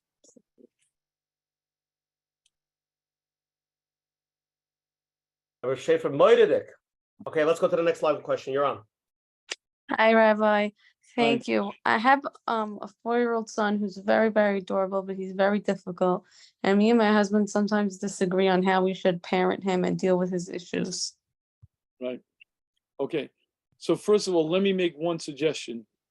Get a parenting mentor. It could be a course. It could be a book. I prefer a course. I prefer someone that you actually speak to. You know, my wife and I, when we were younger, one of the kids, there was a problem with one of the kids in school, so they asked us to speak to Dr. Unterberg.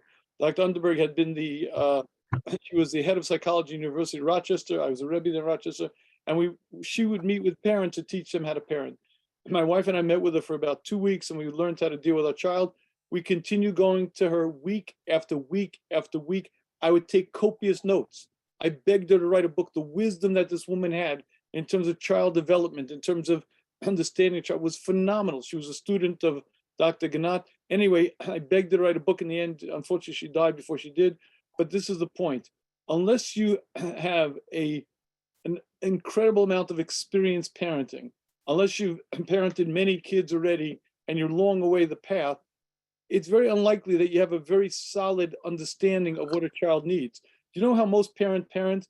Most parents parent based on their temperament. So for instance, if he's by nature is laid back, that's how he's going to parent. If she by nature is much more rigid, that's how she's going to parent. But the idea of parenting is your goal is to bring out the best in this child. But to do that, you have to understand the child, you have to understand the needs of the child, and you have to understand how to direct that child properly. And I highly recommend that you take a course. You either get someone in live that you can meet with regularly, or there are many online courses. Torah and Sora have there are many chinuch courses, but you have to get a parenting system and a mentor in parenting that you both live with, that you both follow, and then you'll find a lot of these issues won't be issues. Okay. Can I answer the question? Okay, next question. Want to unmute? Yeah, hi, how are you? Hi, Rabbi Shafier. Me and my wife are in our first year of marriage, and I just wanted to know, how would you manage Nida from a relationship perspective? Okay, that is a very real issue, and that's here. So I'm glad you're asking the question because it's your responsibility. It's very hard on a woman because she feels, you know. Let me say this. First of all, in the frum world, for some reason, we underestimate the importance of touch. Touch is incredibly important, but I don't mean just in a sexual manner. I mean touch in the sense of affection, touch in the sense it's incredibly important. And naturally, a woman at that stage feels that she's neglected, she's not important. So it's your responsibility to let her know very clearly that she's cherished, that she's loved. And you have to remember, you have to be careful with what you say, but certainly compliments are fine, spending time together is fine. You have to do it in a way that doesn't lead to problems, but you must spend time together, and you have to make sure that you're very sensitive to her needs, and you spend time with her and you compliment her, and she has to know that you love her, that you cherish her, that you adore her. And the more you let her know that, and the more you let her know, in fact, that it's difficult, that you can't touch her, you can't reach out, that's, I think, the better the results will be, the easier it'll be for her to deal with it. But that would be my recommendation. You have to overcompensate with spending time, the compliments, the love notes, the gifts, everything that a couple in love should be doing. Let's go more live. You're on. Hi. First of all, thank you for your books. We really appreciate it, and it really changed our marriage a lot, improved it in a better way. Okay. I have a question regarding, so our story in short is like this, is that we got married. Baruch Hashem, our marriage is beautiful today, but it started off in not the best place. Okay. And it was like that for so many years. And I have a hard time, like now that Baruch Hashem, we both worked on ourselves a lot, and I feel that life is great, but I still have a very hard time trusting my husband, that this is who he is. And I have a hard time feeling safe that my marriage will stay in a good place. Right. So how do I gain that feeling of trust? Right. Okay. First of all, also, can I add this, is that when we got married, my husband didn't really express affection, and he, you know, like he didn't know how to, and so I have a hard time trusting that he loves me altogether. You know, Baruch Hashem, it's gotten better, but Okay, so first of all, are you a woman? I think so. Yeah, so that's it. So most women are insecure about the husband's love in the beginning of marriage, and the beginning of marriage means what? First 30 or 35 years. So welcome to the. So, but let me say this: what you're feeling is very natural because you guys went through a rough time. Most marriages have an adjustment period. I know of very few marriages that just start out great and remain great. It's almost unheard of. Most marriages have an adjustment period where they go through things. And here's the point. What's difficult here is because there's emotions involved and there are feelings, and he said, you said, he said. And this is the most important thing to realize. A lot of times, I'm sure you're a great person. I'm sure you're a great wife. But I have to imagine that there were things you did along the way that made him not so happy. And I have to imagine there were things you did along the way that made it worse. But those parts, it's hard to remember. It's very easy to remember what he said that stabbed you, that hurt you. Those parts are very clear. But what you said back are very hard to remember. And that's just because we're human beings. That's where we are. You see, when you say something to me, it stabs me. It stabs the essence of me. When I said back to you, just words. And many times that's what happens in a fight. All I did was say X, Y, and Z, and you stabbed me back. You know, you stabbed me with such a terrible thing. Well, madam, were you paying attention to what you were saying? You know, like, so I think if you remember that every fight has two participants or two combatants in the fight, and you made mistakes, he made mistakes, and we're now past that point, and he's working on it. And he's really working on letting you know that you're loved and you're cherished. And it's true, by the way, it takes guys usually longer than it takes women to feel that attachment, that love, that bond. But regardless, every marriage requires work, and every marriage has a beginning part and the ups and downs, and it's just growing and getting closer. And it's going to take time. But I think the more you're able to just embrace him as he is, and the more you're able to say, I probably caused him a lot of difficulty as well, and we're going to put it past. I'm just going to leave it alone. I'm going to put it in a box and close it and move forward. The more you think in those terms, I think the easier it'll be to move on. You do believe that once you get it, you have it, or it's part of the ups and downs? One day you feel you have trust, you feel great. The next day you're not sure, and it could be a week, a year, whatever. So it could be those are the ups and downs that we have to work on. Right. So Coach Menachem really is right. In other words, it's not like, again, you think I'm being facetious about the 30, 35-year part? I'm not. I really mean it. If you married the best guy in the world, and he was just constantly showering you with attention, I almost guarantee there would still be a sense of, does he really love me? Does he not? Does he really love me? Because it's a nature of a relationship. It's a nature of a woman. So part of it is natural. And no matter what, it's going to take a long time. Even if you had a great marriage, that security takes a long time to build. That's first of all. And especially because there's water under the bridge.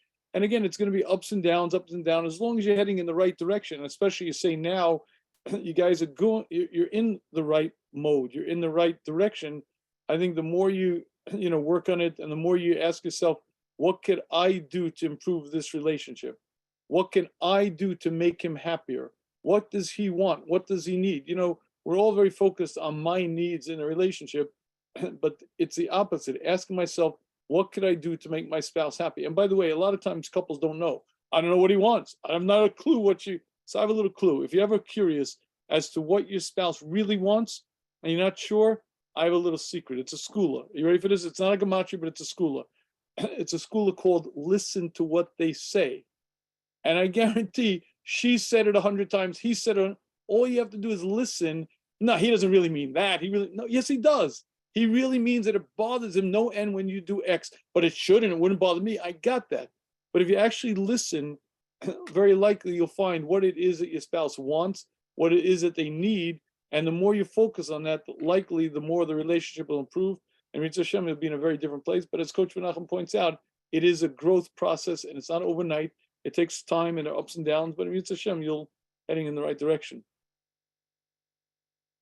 Okay, let's jump on this question over here. Hold on one second. Okay, you're on live. Unmute.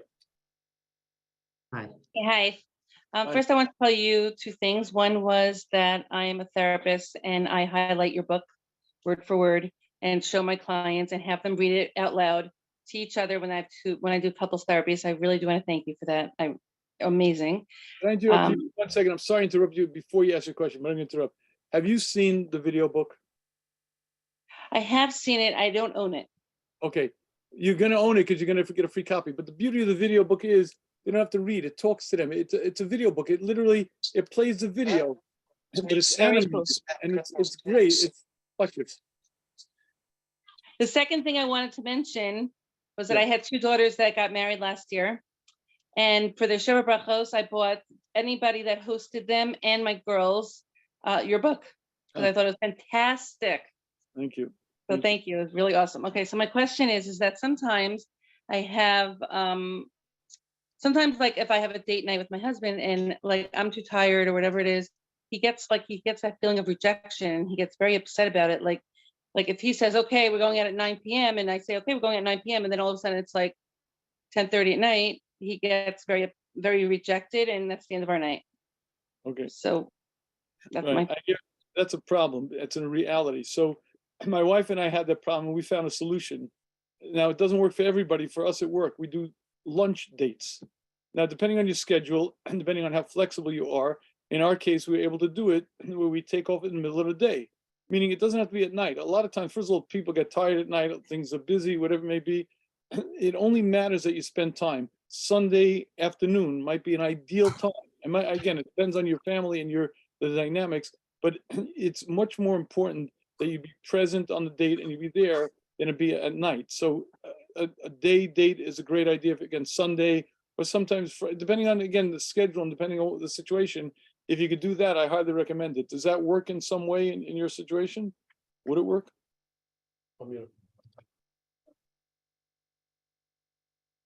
Okay, so we also have every day. Oops, do you hear me?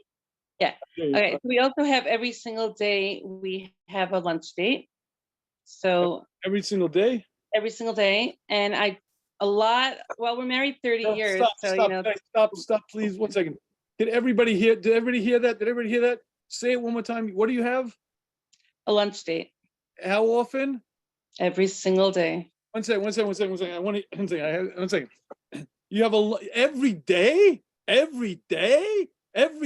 Like you connect, you bond, you spend time together? Like, what do you talk about? Oh my goodness. What would I talk about with my husband? Thank you very much. Do you understand what I'm saying? It's really him. It's not me.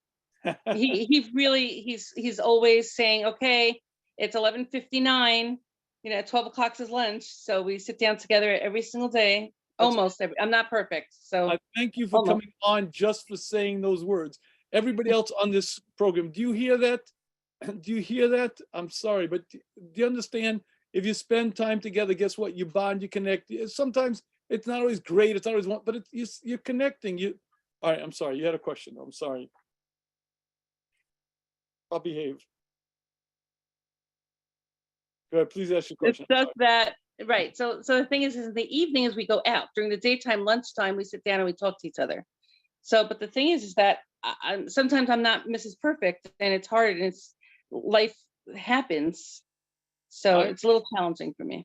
So again, if you guys go out if you spend lunch time together every day, then I think if you miss a date every once in a while, you have to, I don't know. I mean, obviously you want to explain, listen, your husband has feelings and I can understand why he would feel rejected. But can you plan the date, maybe a longer lunch date every once in a while? Meaning if you could take the break longer. But the fact that you're spending lunch every day together, that alone is great. That's phenomenal. That goes a long way to connecting, to bonding. I don't think it totally replaces the date night, but if you did that and a date night every other week, I would not have I would say you're fine. You're good to go.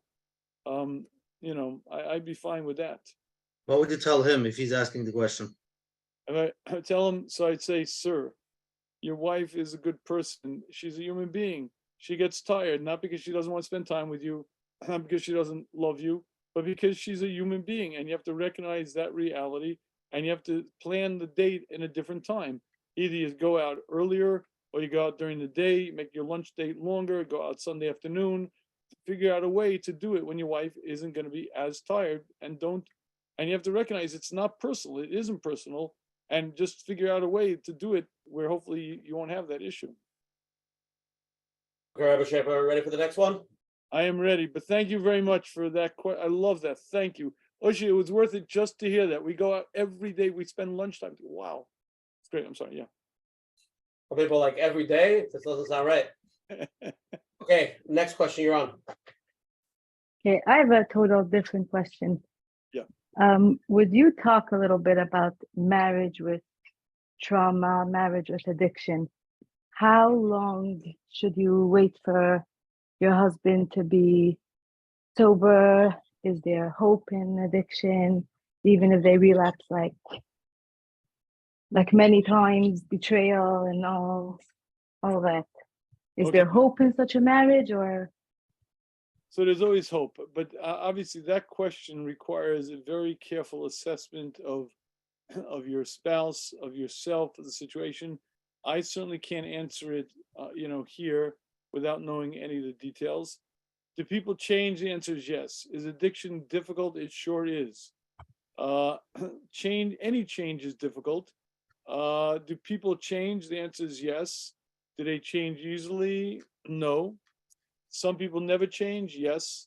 I would highly recommend that you get a Rav or someone that you speak to who guides you, because again, this question can't be answered in this context here. It requires somebody who knows you and your spouse and is able to assess the situation. And there are times when it is time to throw in the towel. I'm not going to say that there isn't. But again, it requires really understanding the situation, understanding him, you, and what's really going on. So I highly recommend you get someone in to help you both sort this out.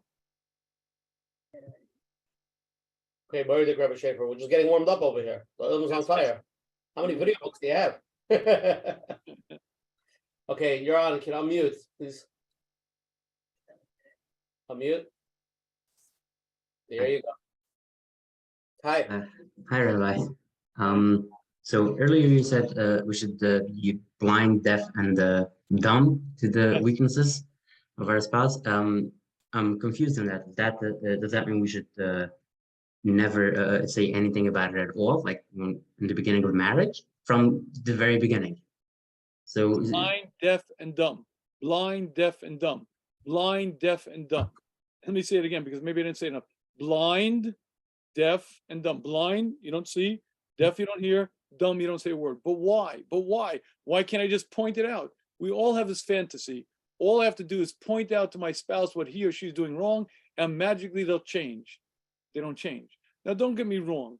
When you're first married and there's something that's troubling you, it's absolutely acceptable to discuss it. You sit down with your spouse and you discuss it. And you say, I would prefer it if it was this, and etc. Now, what happens is if she recognizes it and it's something she can change, she changes. Great. Maybe I'll give you a second time you say it.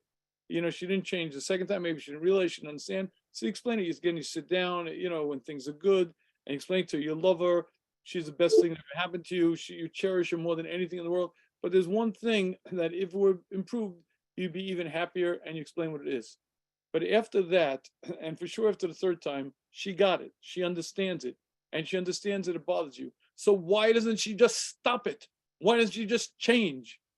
And the answer is because change is very difficult for all of us. Change is not something that's easy at all. It's very easy for me to look at you and say, you should change. But when it comes to my stuff, come on, come on, yeah. So I have a little secret. If you want to do a great exercise in self-growth, in Musar, you take the finger, point it at yourself and say, I'm going to change. I'm going to work on myself. But don't point it at your spouse. It's very, very easy to point it at your spouse. It never works. It never changes her. It wrecks the relationship. But again, you point at yourself and you say the words, I am a difficult person to live with. I am a difficult. See, this is the yesod. Marriage consists of 3 parts: commitment, love, and learning to live together. Many couples are very committed and they even love each other. They work on the love. They really go out. They spend time every day bonding, connecting. But it's the learning to live together part that's not so easy. And a lot of couples get tripped up in that. And learning to live together means understanding there's a human being that I share my life with who's vastly different than me, has a different temperament, a different nature, a different approach. and is going to do things in vastly different ways. And my job is to embrace her and accept her as she is and not change her. But, no buts. You're imperfect. She's imperfect. Your job is to embrace her, accept her as she is. Our job is to accept you. And then life is beautiful. It's the changing that never does any good, wrecks the relationship. So the rule is you are blind, deaf, and dumb to your spouse's flaws. Was that clear? Usha, you got that? How many flaws are you supposed to point out to your spouse daily? At least 20. At least 20, right, good. Make a list. You make I a don't list. like- make I don't sure like it's- that. Put it on the refrigerator so she sees it right there, right? Exactly. Okay, let's go to the next live question. You ready? Ready. Okay, unmute. Was I harsh? I'm sorry. I apologize. No, not at all. He left. I'm sorry. Did he hang up and leave the show altogether? Because He ran away. He said never again. Oh, No, Coach Menachem, teach me to be nice. Coach Menachem is so gentle. He's so soft. You know what I mean? I don't know. I'm sorry. My wife still puts up with me for 36 years now, you know? All right, go on. Hello? Yeah, hi. Hi. Hello, Rabbi Shafier. Hi. So I'm not sure if this like doubles over on some of the other questions. My husband and I are married for 12 years. We had quite a rough patch a bunch of years ago. We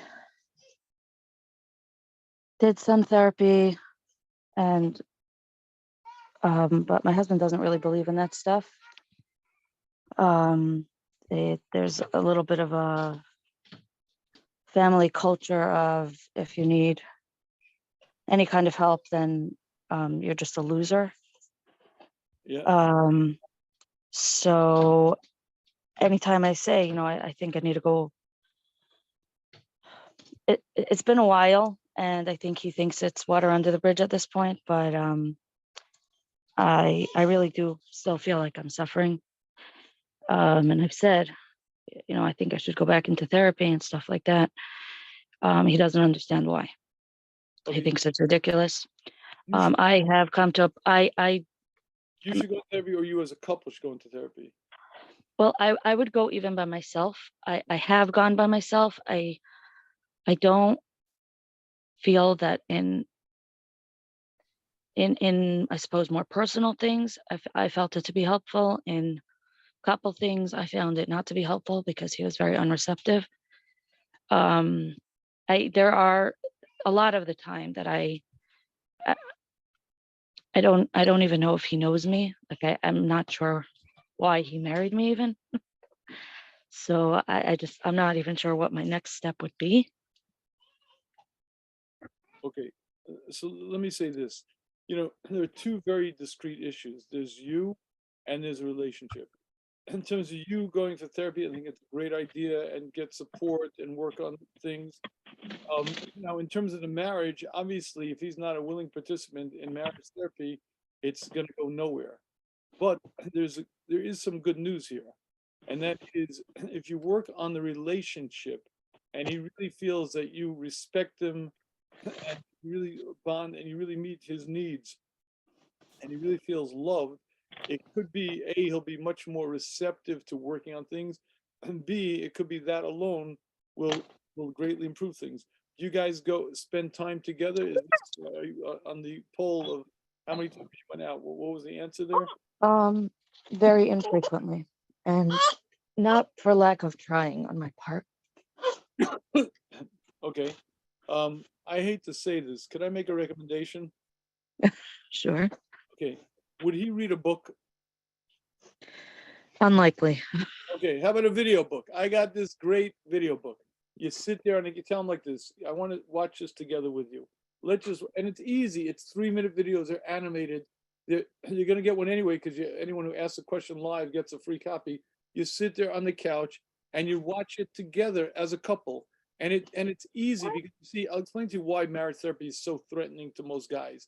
Because there's a finger pointing, I messed up, I failed, I'm a loser. Especially, I just say there's a family culture to that.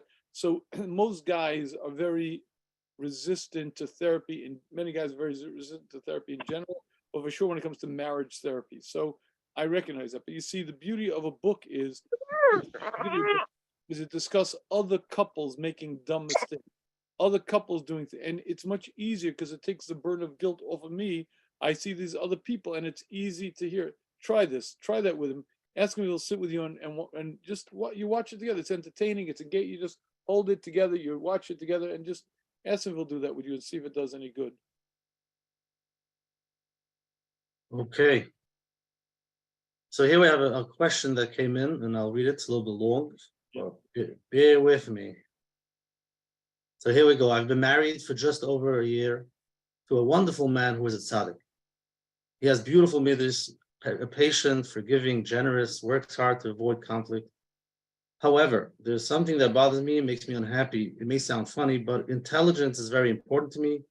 I always wanted a husband who is really smart. Even though I know there are different types of intelligence and that people can be smart in different ways, I feel like my husband is just not as smart as me overall. He's slower and a little bit spaced out. He has difficult problem solving, whether it's the technical things or in our relationship, struggles with managing bills, taxes, health insurance, has to review things many times before he can understand them. Sometimes he says things that don't make sense and he can't explain things clearly. I realize this is my problem, not his. It's not fair to him. I want to be a good wife, but I don't know how to overcome these issues. Okay, so this is a serious issue, but let me give you a little bit of perspective on it. Number one, as you say, there are different functions of intelligence. Women generally are very geschickt. They're very organized. They're very, and a lot of times guys, especially when they're first married, aren't. There's a real developmental difference in brain between women and men. Certainly in little children, you see it all the time in terms of the both executive functioning and also in terms of certain areas of competence. So it could be that in certain areas you are much more talented than he. I suspect that in other areas he's more talented than you. But here's a real question. Let's say you were married to Einstein, but Einstein was nasty, selfish, and bratty. How happy would you be? And I suspect the answer is you would not be happy at all.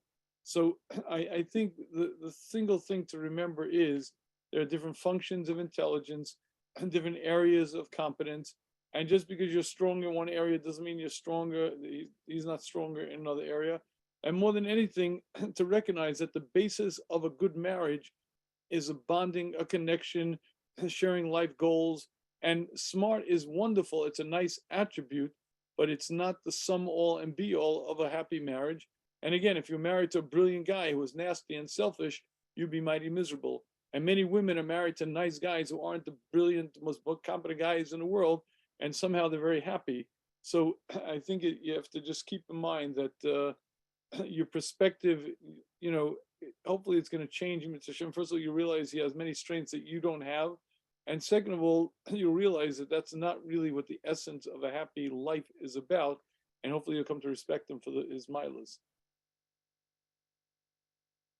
Coach Menachem, does that answer the question? She's not here, so she can't rebut or say otherwise. So right. It's beginning for sure. It's step number one.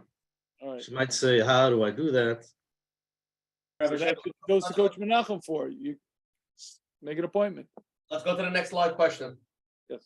Hi, Rabbi Shafier. I have a question. So I wanted to know what a couple should do when they are on two separate levels of religion. Like they believe in Hashem. They're very like I'll put me as an example. I cover my hair with the shadel and like tichel, and my husband like wears a kippah, but like he'll pray 3 times a day, and like I won't. So like he'll always tell me like here's a siddur, like you'll pray, like it's good for you. Like he'll be like my mini rabbi, and it's like he went to public school. I went to like a private school, and like I'll tell him like I speak to Hashem, I believe in Hitbodedut. I don't really like grab a siddur, and it really bothers him. So what should we do in that situation? Okay, so the problem, the wrong person's calling me. I mean, he has the problem, not you. I can't tell you. I can tell him. What would I say to him? You want to know? Yeah. Okay, but it's a little. You understand why it's a little unfair? All right, fine. Let me give you a mushal. I'll give you a mushal from the other way. This is what I usually say to guys. Imagine a woman comes home on Yom Kippur, 2 o'clock in the middle of Yom Kippur day, and she sees her husband on the couch with a ham sandwich in this hand, a cigar in this hand. He takes a bite out of the ham sandwich, takes a smoke on a cigar, and she says, "What's wrong with you, Chaim? It's Yom Kippur. Stop it. Put that down. What's wrong with you?" Okay, is she correct? Absolutely not. It's between him and Hashem. Okay, now, clearly, I don't have to tell you that eating a ham sandwich on Yom Kippur and smoking a cigar is not right. But Right. you are absolutely correct. What he did was wrong, but what she did was also wrong. Why? Because she stepped out of the bounds of a marriage. As marriage partners, you are equal partners with different roles, but no one's a boss, no one is the mentor, no one's the rabbi, no one's in charge. You're equal partners with different roles. The minute you step into a different role, you might be doing a good job as a rabbi, a police lady, whatever it might be, but you're stepping out of the role of best friends, excuse me, who love each other. That's the role of marriage partners. Your best friends love each other. Your goal is to be together. And at a certain point, now don't get me wrong, there are certain points when a woman or a man may have a right to say, this is not what I signed up for. This is not the union that I agreed to. And it may be time, in fact, to part ways. I'm not saying in your case at all, but I'm saying it like in that case. If a woman comes home and finds her husband eating a ham sandwich on Yom Kippur, it might be that there are such different places that it's time to reconsider where they're going. But that's a decision. But as long as you're best friends who love each other, as long as you're equal partners, no one's a boss. No one has a right to say, it says in the Torah, it's forbidden, do this.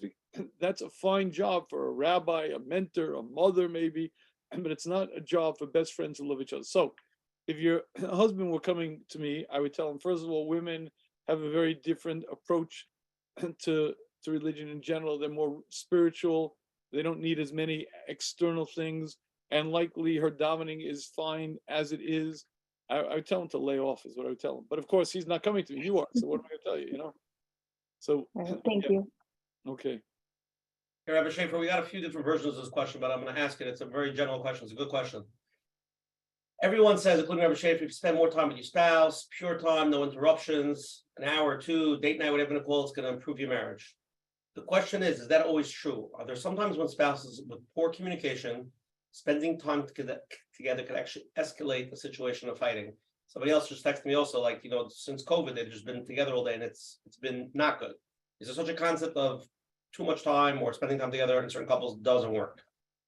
Okay, so those are two vastly different questions. The question of spending too much time together is yes. COVID was a real problem for many, many couples, even decent marriages and even sometimes good marriages, because you spend too much time together, you get under each other's skin. So there are definitely, I'm a big advocate for couples not spending the whole time together, the whole day together. I'm a big advocate for couples not working together. I'm a big advocate for people having their own lives and spending a lot of time together as a couple. Now, that question, I would agree that there's oftentimes a good idea to have certain boundaries and to have an office outside of the home and to have your own life. However, if you're finding that a situation that you can't even spend constructive time together as a couple, you can't go out together, you find you're not able, at that point you need a third party. At that point you need a marriage therapist, you need someone to help you, guide you, because there are points where the communication is lacking, there are too many misunderstandings, and you need a third party to guide you. If you find that your date night is a constant disaster, that might be a very good sign that it's time to get a third party in to help guide you, to help show you what she meant, what he meant, how to say it differently, how to be more sensitive, etc. So I think that would be the rule when you find that happening.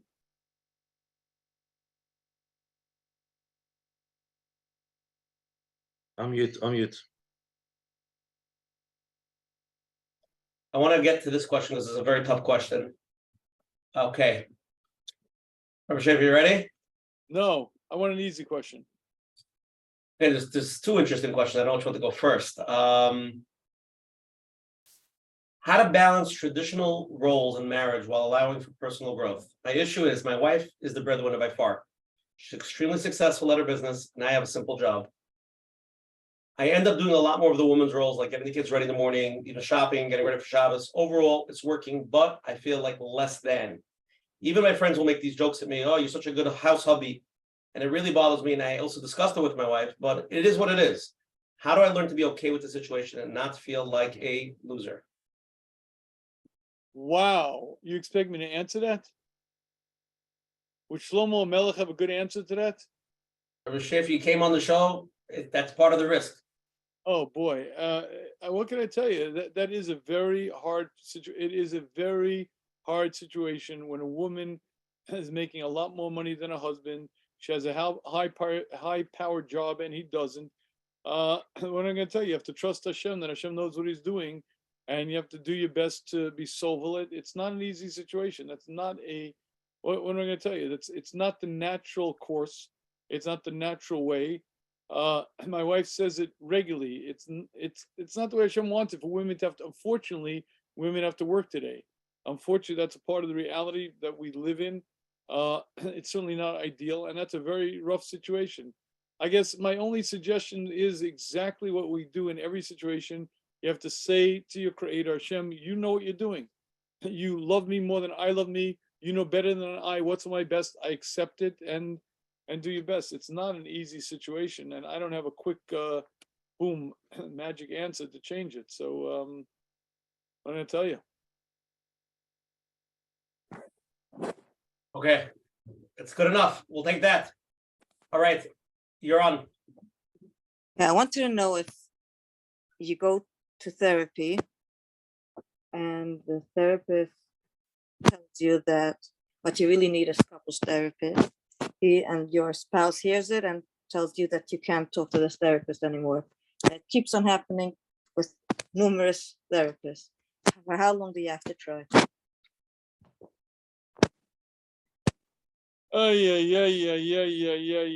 Unfortunately, what you're describing is not that uncommon. Unfortunately, it happens. So I have one suggestion. If I would ask you to write a list of those complaints that your spouse has, be able to write them down? I'm sorry? I'll be very honest. At this point, I'm already divorced, but this is what kept on happening. And I saw more therapists than I could count on my fingers. Look, you're at a certain point, listen, I'll be honest with you. There's a Masechta getting written for a reason. There are certain points where either the couple weren't meant to be, or they got to a point where they just can't. And at a certain point, there are situations where a couple cannot be together any longer, at which point divorce is what's supposed to be. It's a part of our reality. My only point in the beginning of the show is that divorce is way, way too common. And many, many times, I can't tell you how many times I've said to my wife, after meeting with a couple, I'll say to my wife, they're a match made in heaven living in Gehenna. They're made for each other, like two peas in a pod. They just don't know how to be married, so they're killing each other.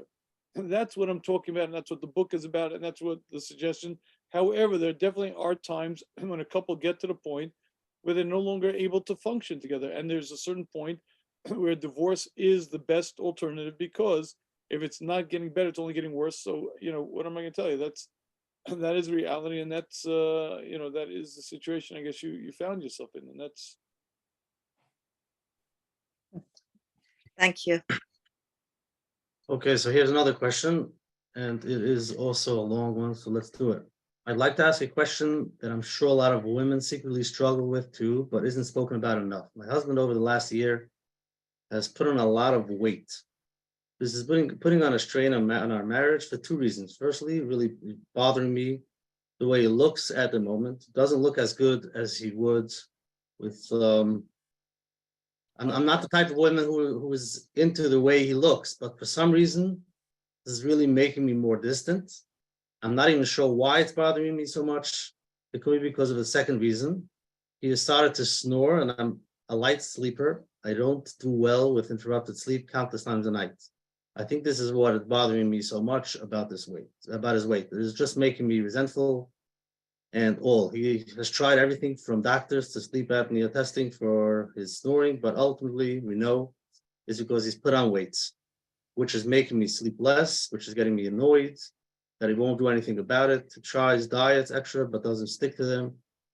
And then makes me think he obviously doesn't care. I know this question may sound silly, but it is causing a strain. I'd love to hear any advice and thoughts you have on the matter.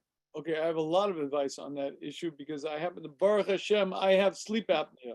And I want you to understand something. I am fit, I work out, I exercise religiously 3 times a week and regularly. I'm in great shape.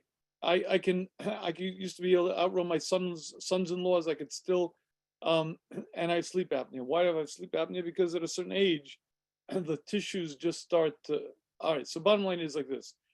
I think honestly what's happening here is that you're assuming that the snoring is, well, let me say this. Invariably, there's an element of blame. If only he would change, I wouldn't be woken up. If only he would change, I would be more attracted to him. If only he would change, he wouldn't snore. So first of all, I kind of doubt it. First of all, I recommend you highly that you go to a sleep apnea specialist. You say you have, I use a mouth device. Some people use a CPAP machine. Don't take sleep apnea too lightly because it's a very serious medical issue. If you deal with it, it's fine. But if you don't, it can be a very real repercussion. So number one, deal with it. But number two, I think honestly, if you recognize that it's very unlikely that he wants to be fat, it's very unlikely that he chose to be 40 or 50 pounds overweight. It's very unlikely that he's happy with that situation. And so here's the question. Why doesn't he just change? Why doesn't he just go on a diet, lose 50 pounds, get in shape? Why doesn't he just do it?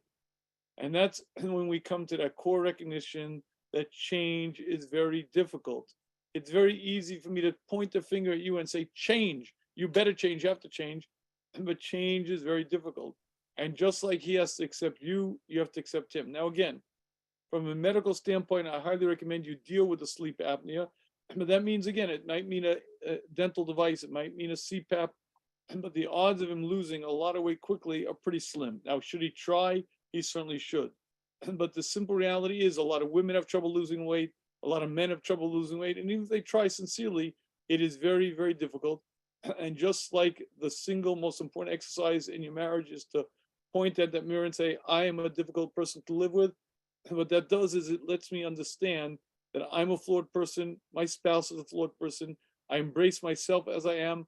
I embrace my spouse as they are. I don't try to change them. I accept them.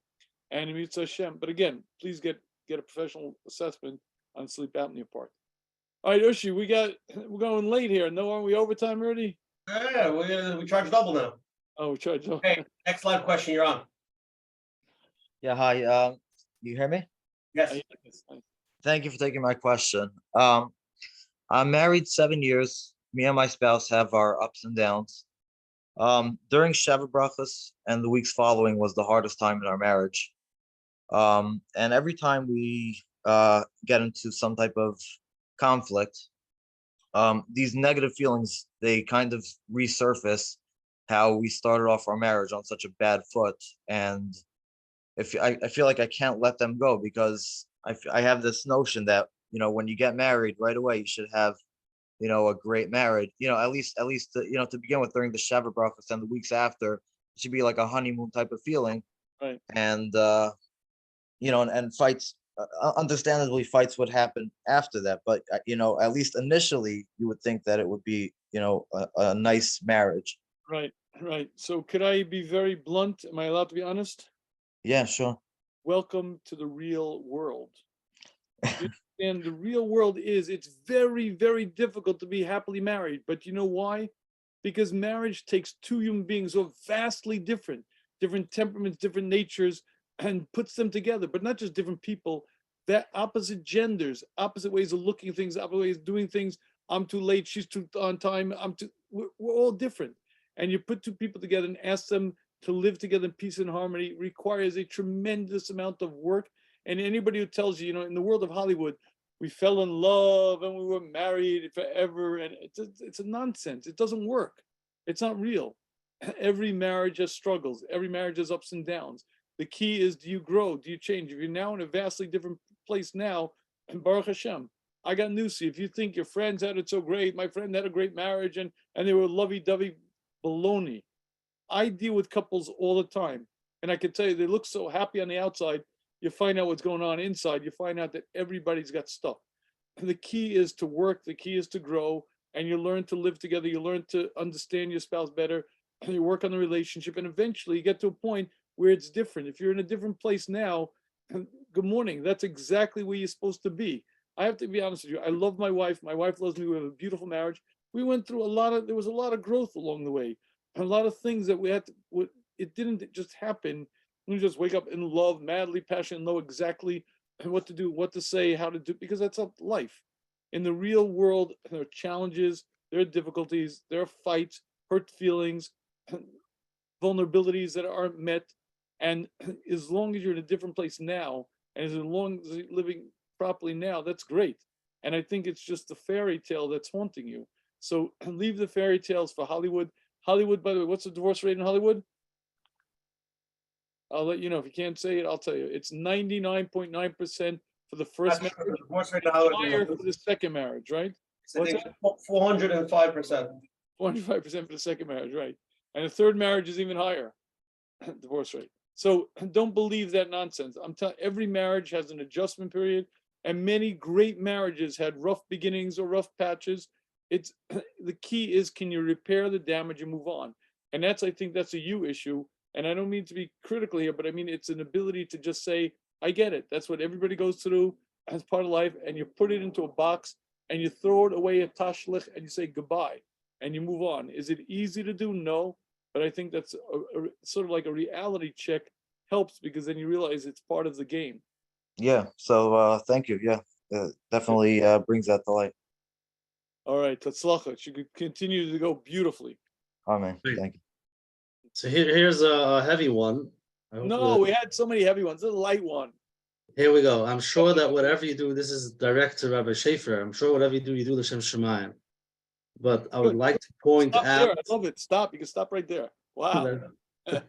He wants to point out that but he feels that there's a little error that many in our present climate fail to point out to describe the relationship between man and wife merely as friends is not accurate. The Torah says, it also says that a wife's role is Eze Kenegdoi. This is the Teva implemented in humankind, and any manipulation by a man can't be successful. Simply say, no one is boss and just loving friends is not what HaKadosh Baruch Hu had in mind. Really? Who said so? I'm not sure. By a great rabbi who, with all due respect, I learned 30 years in yeshiva. I gave shiur for 15 years. I would go on. Yeah. Let me just finish. Yeah. I'm sure you want to help couples, and this is Andrew Mahalach will only make it worse. Somehow you have to find a way to deliver this message to today's generation in a way that it'll be accepted. I'm writing this. This is not to be critical, just to help. Let's stick with his first line. The first part of L'Shem Shemayim was very nice. All right, let me be very candid. If you study the Rambam carefully, you're going to see a description of marriage that is very different than our current world. And I'd like to explain to you why. The Rambam lived about 1,000 years ago, and life was different then, society was different then, people were different then, expectations were different then. And if you're going to use a formula from the Gemara or from an application of the Rambam that is not our world, you're going to come up with some pretty crum ideas. I do not believe what I'm saying isn't Das Torah at all.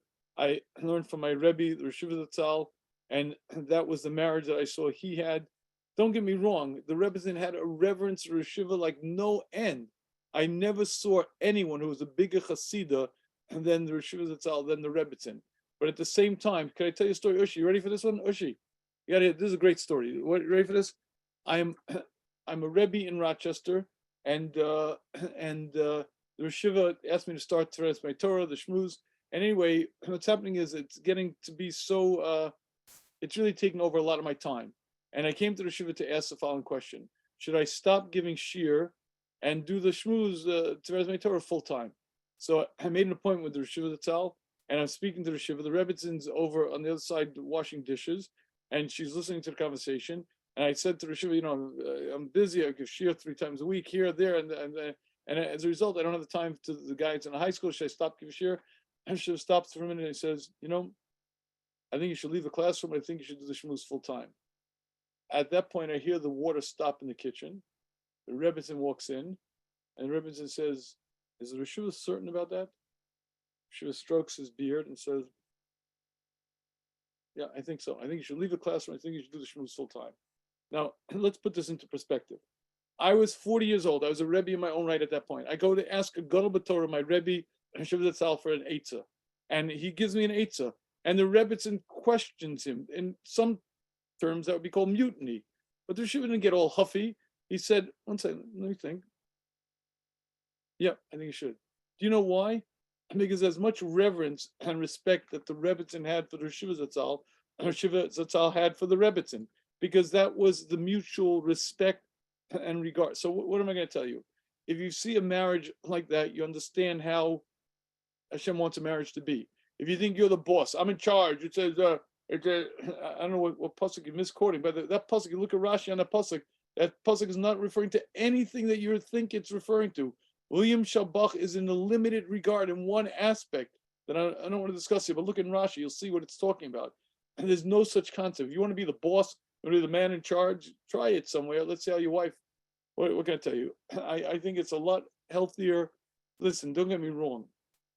You're equal partners with different areas of responsibility. What that means is, if you decide one partner should take care of this, and certainly the husband's competent, he should be in terms of halacha, he should be the person who decides halacha. In terms of domestics, or Shiva Zatzal always say it's the woman's role, and that she's take care. That's her issue. So, but you're equal partners with different roles, and that's, what can I tell you? That's a formula I know. That's the only thing I've seen from Chazal, and it's the only thing I know that works. So, what can I tell you? Rabbi Shafier, we're going to have 3 more live questions. I'm squeezing them in because it's late, and then we're going to. It's past my bedtime. I'm sleeping. That's my bed. Okay, you're on. Hi, thank you so much for taking my call. I really appreciate everything you're saying. I just have a question. I've been working really hard on how I discipline my kids. And one thing I try to do is that I try to calm myself down if I feel very upset, and things that are going to come out that, I don't want my children to hear.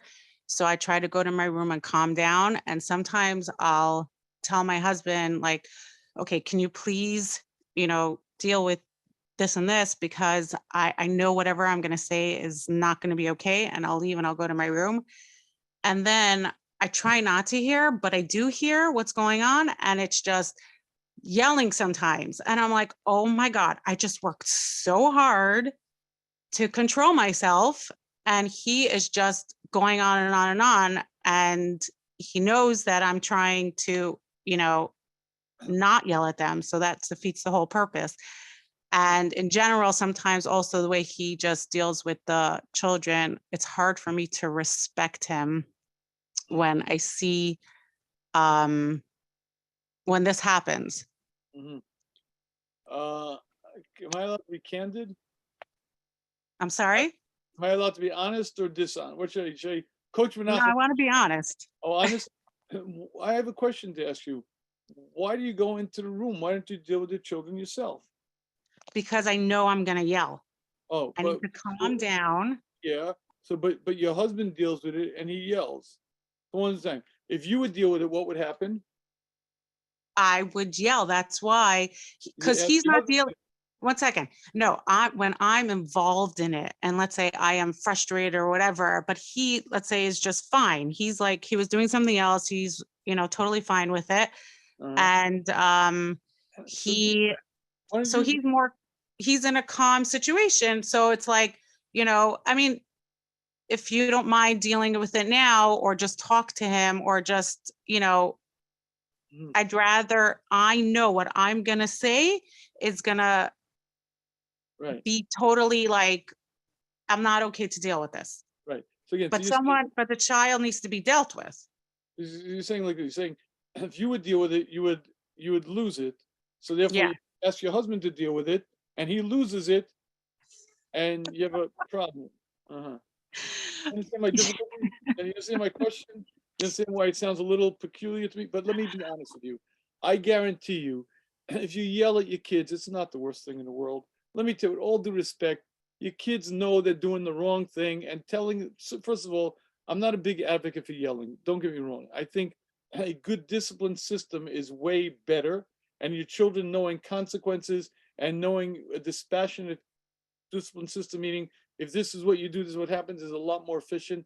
And I highly recommend you get parenting, use a parenting course, use parenting mentors, where you're given a very clear discipline system. If this happens, we do this. If this happens, we do this. Then all of this stuff disappears. But that being said, there will be time when parents, mothers, fathers will lose it on their kids. And guess what? I don't think it's damaging at all. Why? Because the child knows they're doing the wrong thing, and the child knows there's a boundary, and the child knows they crossed the boundary, and the child is being told in very clear terms, stop that. My mother, with all due respect, I was born in a different generation. My mother used to hit me with a hairbrush. And you know what the child abuse was? Zero. I was a happy kid. All my friends were the same way, and they were happy kids. Okay, don't do it today. You'll destroy the child. I'm not telling you to do it today. I am telling you, if your husband loses it or you lose it every once in a while, it's not a good idea. I don't recommend it. I recommend a very clear discipline system where there are consequences, and that way you don't have to lose it.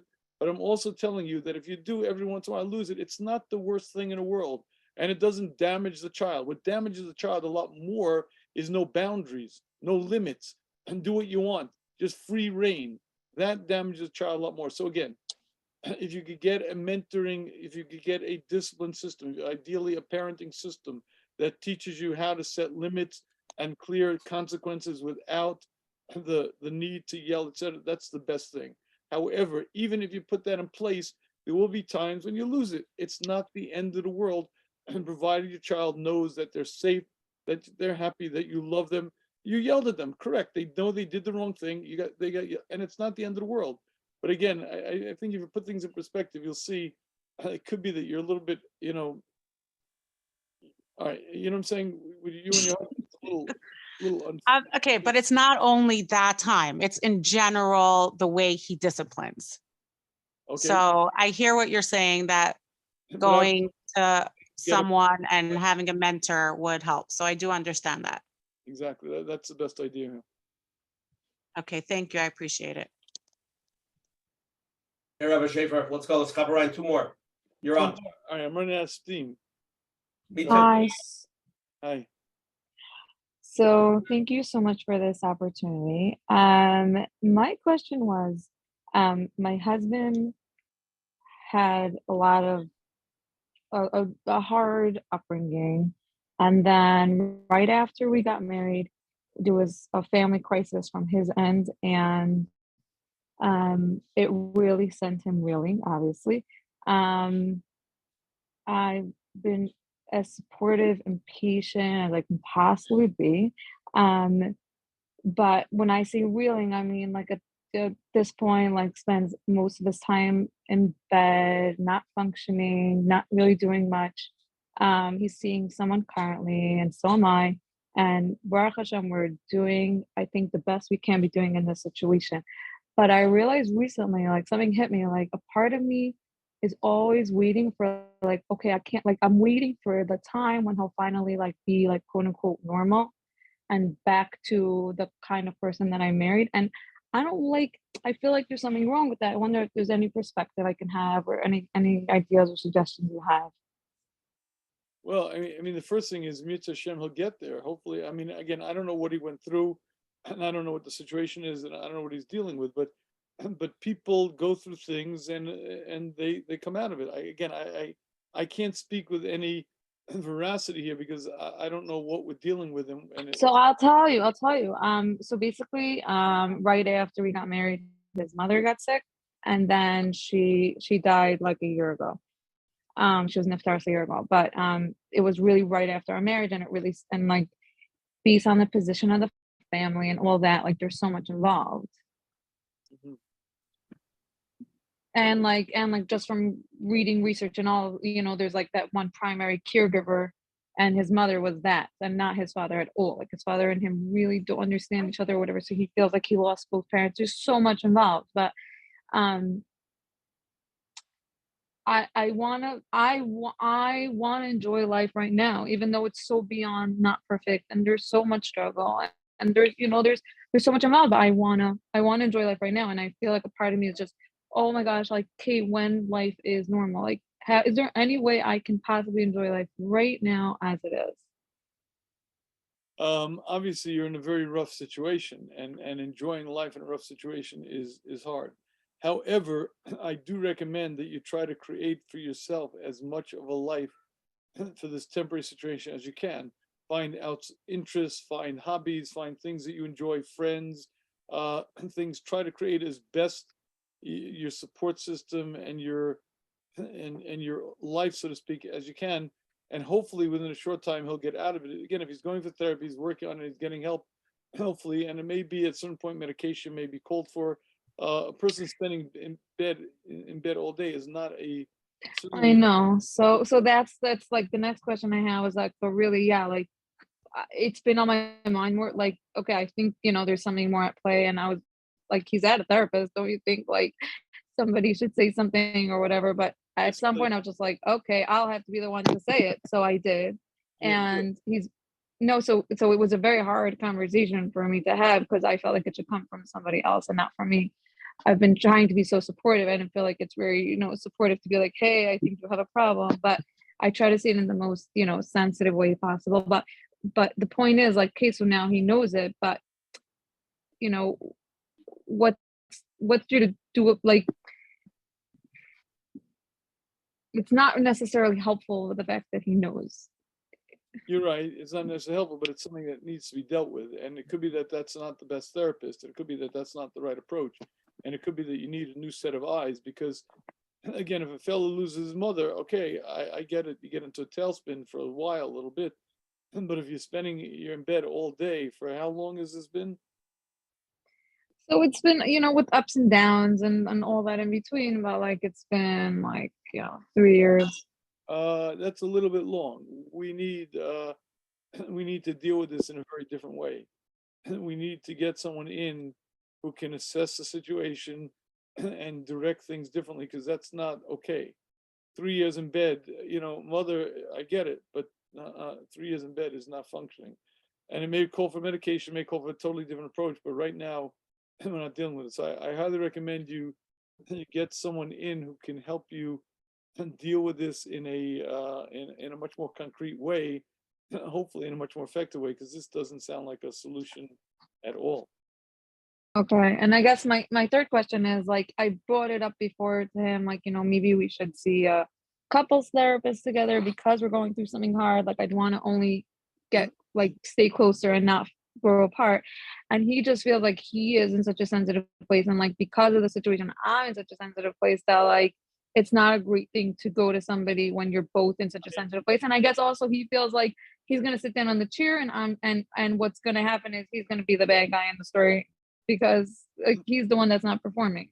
Okay, many times when you have a situation like this, there's a dynamic of the marriage. That's one issue that is here has nothing to do with what's going on. There's a he problem here. He has to deal with that problem. He has to solve that. He has to work on that. And after that, you can work on the relationship issue. But the idea of this doesn't sound like a marriage problem. It sounds like a he problem. And you can't solve a he problem by going for marriage therapy. Meaning how to deal with a he problem when you might be helpful to have a therapist. But again, he's got to deal with his issue, and you have to get him the help that he needs. Because again, right now, until that comes under some elements of control, you're not going to get anywhere. So I think you have to deal with that head on and tackle it. Okay, good. Oh, last question of the night. You're up. Yeah, hi. Thank you for taking my call. I've been married a long time. I've been working on my marriage. Baruch Hashem, it's pretty good. But my husband, when he loses his temper, he either yells, which like kind of puts me down a lot, or just ignores me. And I kind of like never know what to do there. Okay. All right. Have you spoken to him about it? Sort of, yeah. Yeah. Sort of. I mean, just like I feel very insulted when that happens, but doesn't make it. No. Wait, I'm asking a very pointed question. Have you sat down with your husband and said, when you say X, Y, and Z, it makes me feel like da, da, da, da. Have you sat down with him? Maybe a long time ago, but not recently.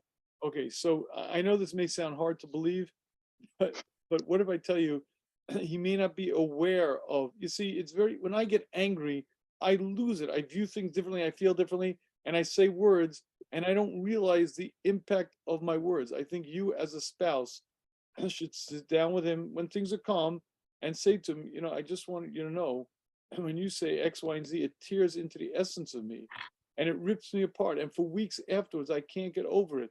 Maybe if I were different, and I'm not blaming you, but if I were, and it could be if I were different, it wouldn't bother me so much. But I just want to share with you that it rips into the essence of me and it's hard for me to recover. I think it's very important that you communicate to him, because I have a sneaking suspicion that he may not be aware of the damage, even though to you it's so obvious. I have a sneaking suspicion that he's not aware of the damage that he's doing. Right. I hear that. And the problem is that sometimes when he perceives something as a criticism, then he criticizes me back. That kind of idea, like best offense is good defense best defense is good offense. Okay, so there's a chapter in the video book, it's in the book as well, how to, when you have to have difficult conversations, how to do it. It's preceded by 3 compliments, and it's said in a way, I don't mean this in any negative sense, and you're the best thing that ever happened to me. I wouldn't trade you for anything in the world. But there's one thing that if it were different, it would make me feel better. And it could be I'm too sensitive, and it could be but I just want to share with you what I'm experiencing. I think you owe it to your husband and yourself to be honest with him, because again, unless you deal with it, it's not going to change. Right. Okay, thank you so much. Okay, Atzlacha. Ushi, thank you. Wait, we gotta wrap it up. Rabbi Shafier. Let's do wrap up. Okay. Let's do wrap up. We're gonna go to closing, and then we need to clarify some things. Rabbi Shafier can leave a few different words of chizuk. First of all, gracious Shkoyach for Rabbi Bentzion Shafier for coming on tonight and giving tremendous chizuk. There was a tremendous amount of people here tonight. Thousands of people will hear this. Rabbi Shafier, your words and your koiches really impact people. I mean, people read the books, people listen. It's and we always need chizuk in this topic. This is the topic. You know what I mean? So thank you for coming on. Again, if anybody wants to join the WhatsApp, get it every Sunday. WhatsApp me at 848-525-0066, and I'll send you every Sunday the flyers. You can go to menachembernfeld.com if you want to sign up to get the emails every week. Again, for everybody's here the first time, every Sunday night at 9:30 on this Zoom ID, we have Rabbanim, therapists. I'm telling you, next week we're gonna have the most amazing program. It's gonna be Erev Pesach, and the guest speaker is, I have no idea yet, but it's gonna be unbelievable. It's supposed to be Rabbi YY, but he texted me last week that the Erev Pesach doesn't work for him, but Menachem, it's going to be something amazing. So please join us, let people know. Again, everything will be recorded on menachembernfeld.com. If anybody has any questions, you can email coachmenachem@gmail.com. Rabbi Shafier will put it up on Torah anytime on his link over there under his share. Again, tonight's share is 138. If anybody wants to listen on the phone, we'll be up on the phone lines later tonight or tomorrow morning at 848-777-GROW. And Rabbi Shafier, a few questions just to answer these before we go to closing. Number one, if anyone wants to get in touch with Rabbi Shafier, how do they get a hold of you, Rabbi Shafier? So the best way is by email, rebbe@theshmuz.com, REBBE @theshmuz.com, THESHMUZ.com, REBBE@theshmuz.com. Now, to all the people that asked live questions, they should email who to get the book with the question and their information? Rena@theshmuz.com, RENA, Rena@theshmuz.com, THESHMUZ.com. It's just spelled funny. One second. Yeah. Okay, I also want to thank the advertising sponsor like the Scoop, Ariel from 5 Town Central, Chayla Cal from JCN. Rabbi Shafier, like I said, it was an unbelievable share. Rabbi Shafier, every time you come back, it's like new chizuk. We suck everything out of you. We get whiter and whiter every time you come back. But Shkoyach for coming, Coach Menachem. Let's give a closing, and then we'll give it up to Rabbi Shafier to wrap up. Yes, thank you very much. And we heard a lot of, sometimes it was very direct tonight, honest, and it's not always easy to hear. I do want to mention that if you married someone and you want them to change, and you listened tonight and you said, Don't try to change them. You know, whatever you've learned tonight, you have to realize it's not easy. It's hard. And like we heard many people asking questions, that at the end of the day, what am I supposed to do while they're not doing what they're doing? So what am I supposed to do? So there is, you know, while you're waiting, or just the idea to understand, listen, he has flaws, you have flaws, I have flaws, we all have flaws. To accept the flaws is not easy. And to be able to accept, sometimes there's that grief process. That means I wanted A, I realize it's B. So you're always back and forth. I'm not happy, but they told me I shouldn't change. I shouldn't try to change my spouse, but I really do want to, but I can't. So you're back and forth. But to really to get to that acceptance, to a place to accept the person for who they are, even though you don't really like it. So it's a process. And like we heard, it takes time. And sometimes there is a little bit of depression before we go to that acceptance. And that's okay. But we really need acceptance. And to be able to accept our spouse, it starts with self-acceptance. Like we heard, go to the mirror, realize we have flaws, I have flaws, and to really accept that. Accept that. So if you can accept it on yourself, slowly you'll be able to accept it on your spouse. So thank you very much, Rabbi Shafier and Mitzvah to be able to take what they need to grow in Mitzvah. Good. Rabbi Shafier, after 2.5 hours of this, all these questions and everything, encapsulated, closing that the Umm could take away with them. Okay, here we go.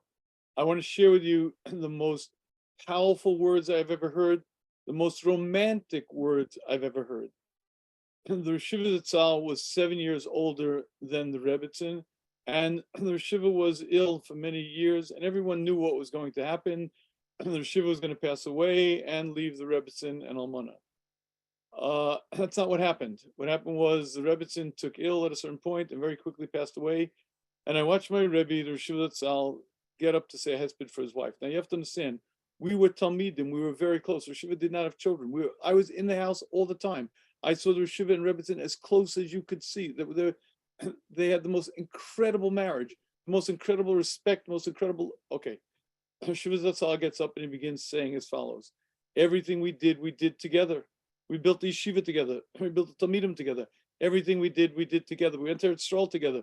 Everything we did, I didn't have to worry about my health. I didn't have to worry about my food. My wife worried about my food more than I did. She worried about my health more than everything we did together. He must have said that expression 12, maybe 14 times.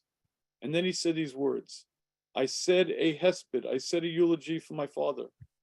I said a hesped for my mother. I cannot say a hesped for my wife. Saying a hesped for my wife is like saying a hesped for myself. I can't do it. And he sat down. And with those words, he described the Torah of marriage. One unit, bonded, connected, totally together. It takes many, many years of work. And it takes learning how to avoid the 10 really dumb mistakes that very smart couples make. And it takes a tremendous amount of self-growth. But that's the ultimate goal. And marriage is supposed to be the most harmonious, most supportive relationship in existence. It takes a lot of work because I got to work on stuff. My spouse has to work on stuff. But Hashem wants us to succeed. Hashem helps. You do your job, you work hard, and eventually, it's Hashem, you get there. May Hashem guide us to get to that point, and may Hashem allow us to have that type of marriage. Beautiful, Rabbi Shafier. Beautiful story to end with. Everybody have a great week. Get ready for Pesach. We'll see you at Hashem Erev Pesach, April 2nd. Thank you, Coach Menachem. Thanks much. Thank you. Thank you. Okay. Shukayach.